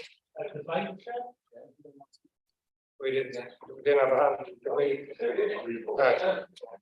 Okay. Thank you, Chair. Sorry to delay things by a short while. On page 88, under the developing prosperity heading, there's a budget for electric charge points. It appears that budget has been cut by nearly 90% from 80k to 10k, and we failed to spend even that. I'd like to understand why we seem to be cutting back on our ambitions for this climate change item, and why we can't spend that money. Thank you. Simply because the opportunity to spend that money did not emerge within the 12 months that we led up to it, and that will therefore be slipped to future financial years. It is not indicative of a change in strategy or indeed an ambition of charging points in this district. It's simply that we didn't spend it in the year. Thank you. Can we now move then to all those in favour of the proposal? Show of hands, please. Thank you. Against? Abstentions? Right, that's carried. Thank you. Okay, so we move to item 14. We include financial strategy update, and I call on Councillor Stratton to speak on this one. Thank you, Chairman. I'll be very quick with this one. This is a very short paper which is consequential to a change proposed in Cabinet at the meeting on the 5th of September, which does require the approval of full council. Simply that section 106 monies have become available, which are specific to the area of Streethead, and Lichfield District Council has taken over the full project management of the delivery of the community centre. It's proposed to increase the budget for that to £850,000 from the existing £600,000. I know that we have touched on it previously. I sincerely hope we can command the confidence of full council, but it's a short, consequential paper. I really look forward to seeing that community centre actually doing what it needs to do. It's doing very, very well so far, and they're rather sweet. Thank you, Councillor Strachan. Is the proposal seconded? Councillor Sylvester, thank you. We got Councillor Robertson. Councillor Robertson. Thank you, Chair. I just think it's quite important that we do touch on this. Obviously, I think everybody supports making sure that all of our communities have got community clubs that help bring them together, and completely support the rapid development that's happened in Streethead being supported by a facility of this type. I do think it's quite important, though, that while we're talking about the medium-term financial strategy, we do discuss that this is an extra £250,000. And during the local plan debate, we saw an extra £600,000, £1,000 to talk about. But earlier on tonight, the leader spoke about the voluntary sector funding, about how important it was effectively. I am paraphrasing here, and I'll feel free to correct it, but that we need to cut our cloth appropriately, and how important it was to prioritise those things. Inflation over the last 3 years up to this point has run just about 17%. So the voluntary sector funding that we are providing from this point, as was discussed earlier, is actually £86,000 short of where it would be if it kept pace with inflation. Now, Councillor Stratton and I know Councillor Bullen are both fans of remembering that every pound spent in the voluntary sector is repaid 7 times over. So when we talk about protecting that budget in cash terms, we're actually talking about an £86,000 budget. And when we talk about the benefits to our district, we're talking at something well in excess of £500,000. Now, I know that this particular discussion is mentioned in these papers.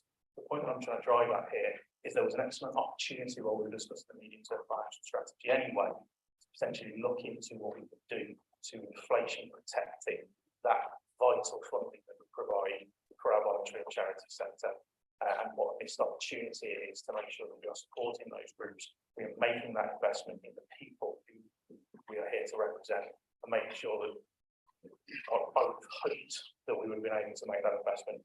It's not in this paper. I'm sure Councillor Stratton has the completely lost the word, you can bring it back another time to have a look at. I think the point I'm trying to make is potentially this is something that we should look at because of the exceptional value. Yeah. From that way. Thank you, Councillor Robinson.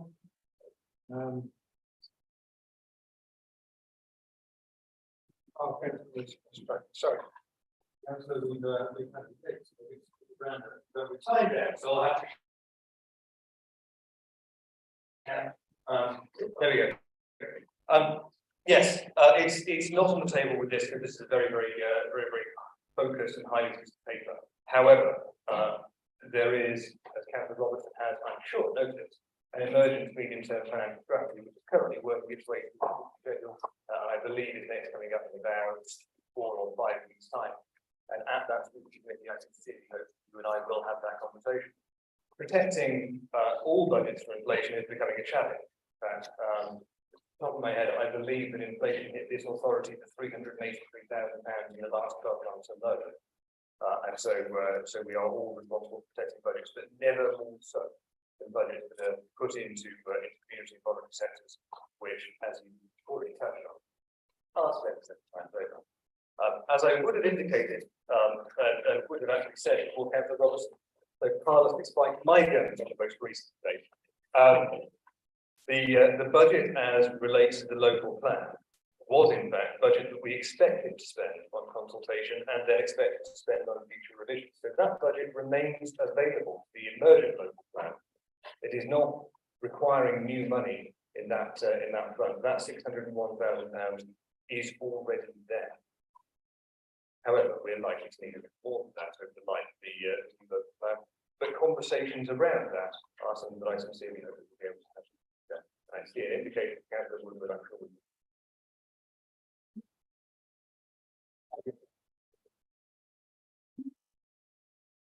Right, we have a show of hands for all those in favour, please. Thank you. Those against?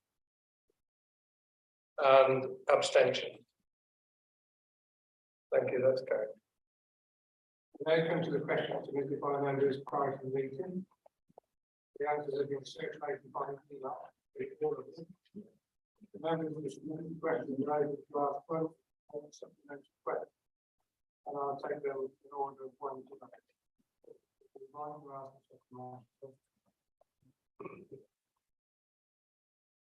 Number 1.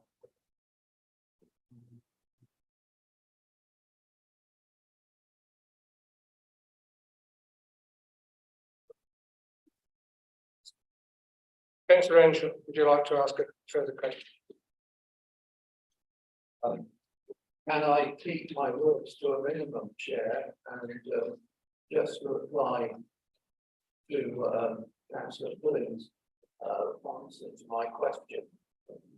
Is that allowed, or do I have to read out my question? Just a supplementary. I would just have a supplementary question. Yeah, I would actually forego an actual question. I just want to comment that Councillor Pulling's reply is very encouraging. Sorry, you can't comment. You can only ask a question. So you ask. The question is, when can we set up a transport working group for which I would volunteer my own membership? Okay, thank you. I think this answer or this question was actually answered by Councillor Wilson. Thank you, Councillor Henshaw. It was my response to get that document properly with the council. I have made suggestions to the chair over these groups. Consider making putting that task group, look at that. Okay, question 2, Councillor Norton.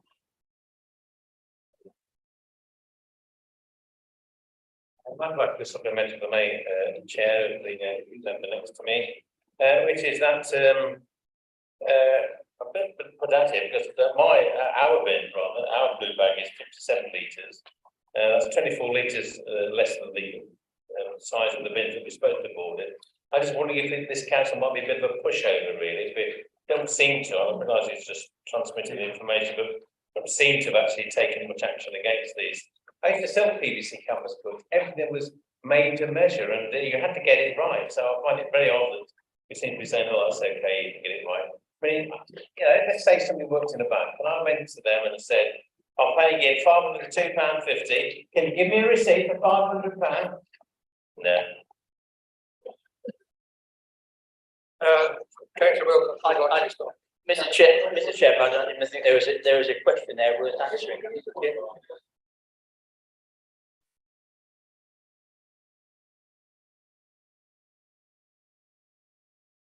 Question number 3, Councillor Norman again.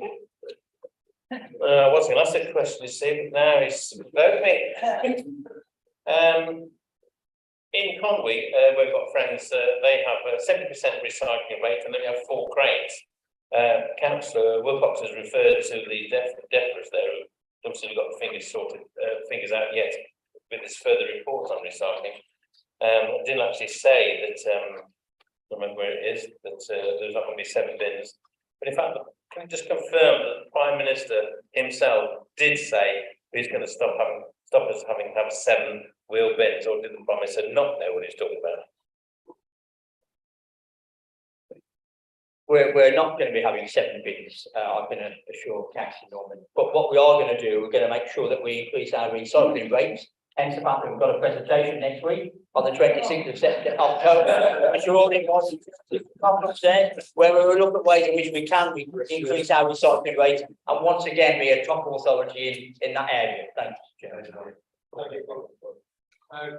Question number 4, Councillor. Thank you. These discussions have been going on far too long now. When is the new scheme, which has already cost £78,000 in design fees, likely to be delivered? In your opinion, Councillor Pullen? Councillor Pullen, would you like to respond?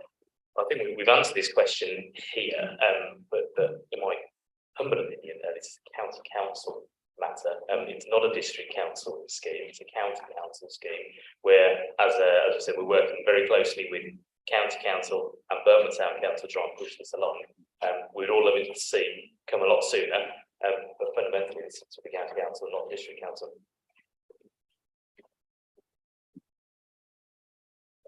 Councillor 5, question 5, Councillor Hughes. Do you have another supplementary question? I was gratified by the united response from Councillor Cross and Councillor Pullen, gratifying that they're in agreement. But given that there has been a public falling out between the chair and the ruling group, it is perhaps difficult to see that it's difficult not to see that there may be some danger in the known principles of selflessness, accountability, and particularly leadership being compromised. So my question is, are measures, and perhaps you could reflect on it rather than give me an immediate answer, do the leader and the chair think that there may be measures needed to be taken to preserve, and I'm quoting our code of conduct here, I think, preserve the dignity and public reputation of the council during the rest of what may prove a rather odd year? Councillor Pullen, would you like to answer? I think it's nice to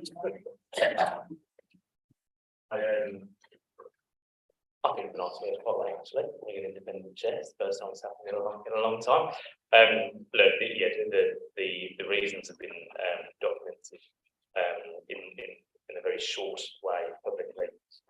Do I think that in and of itself having an independent chair who's not a member of the, as you would say, ruling group, I think I quite like that term.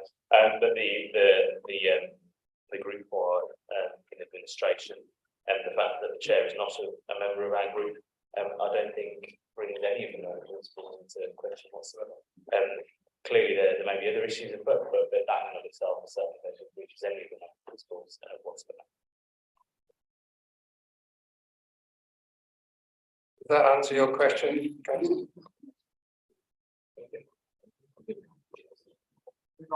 We move on to question 6, the pedestrianisation. Robertson. Thank you, Chair. I was listening with intent earlier on. Councillor Ashton asked the question of Councillor Sebastian Hall.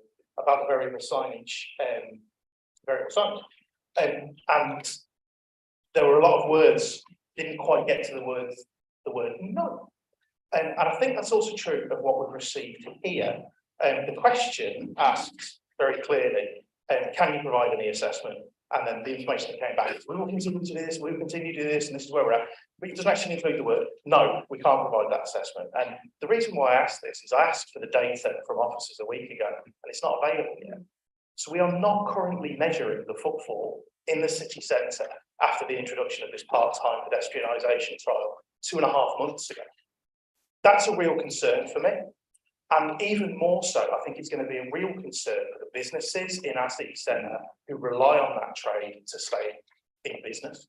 It's going to be a real concern for the members of the community who like a pedestrianised city centre, but also like a thriving city centre. And it's going to be a real concern for members of the disabled community who do need to use those blue badges.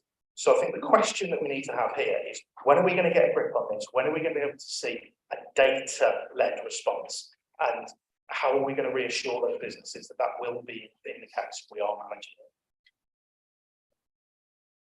it? Okay, so Thank you very much. I actually welcome the attention that's been given to this particular scheme, and certainly the contributions that have been made so far this evening especially, and I'm alert to each of those.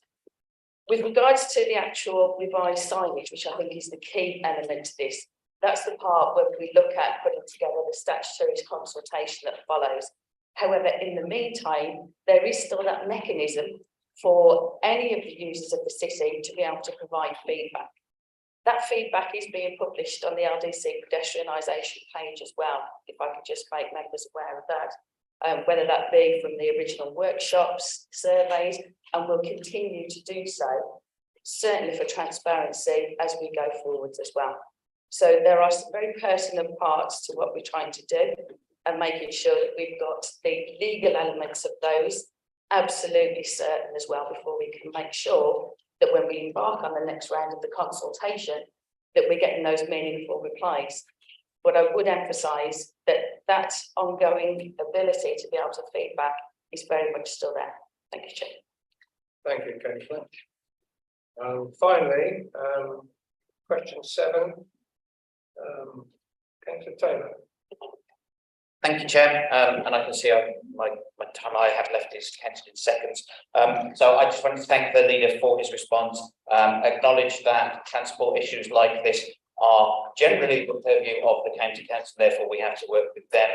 But I would ask him, particularly on this National Community Transport Week, to commit to exploring using any funding we might be able to attend as district council to apply to our priority transport issues rather than those of the county council.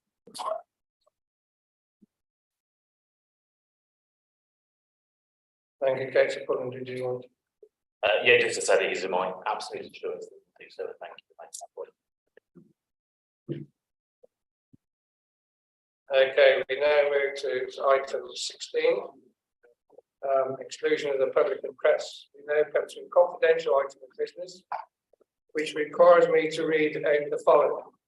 That as publicity can be prejudicial to the public interest by reason of the confidential nature of the business to be transacted, the public and press be excluded from the meetings for the following items of business, which would involve the likely disclosure of exempt information as defined in paragraph 3, part 1 of Schedule 12A of the Local Government Act 1972.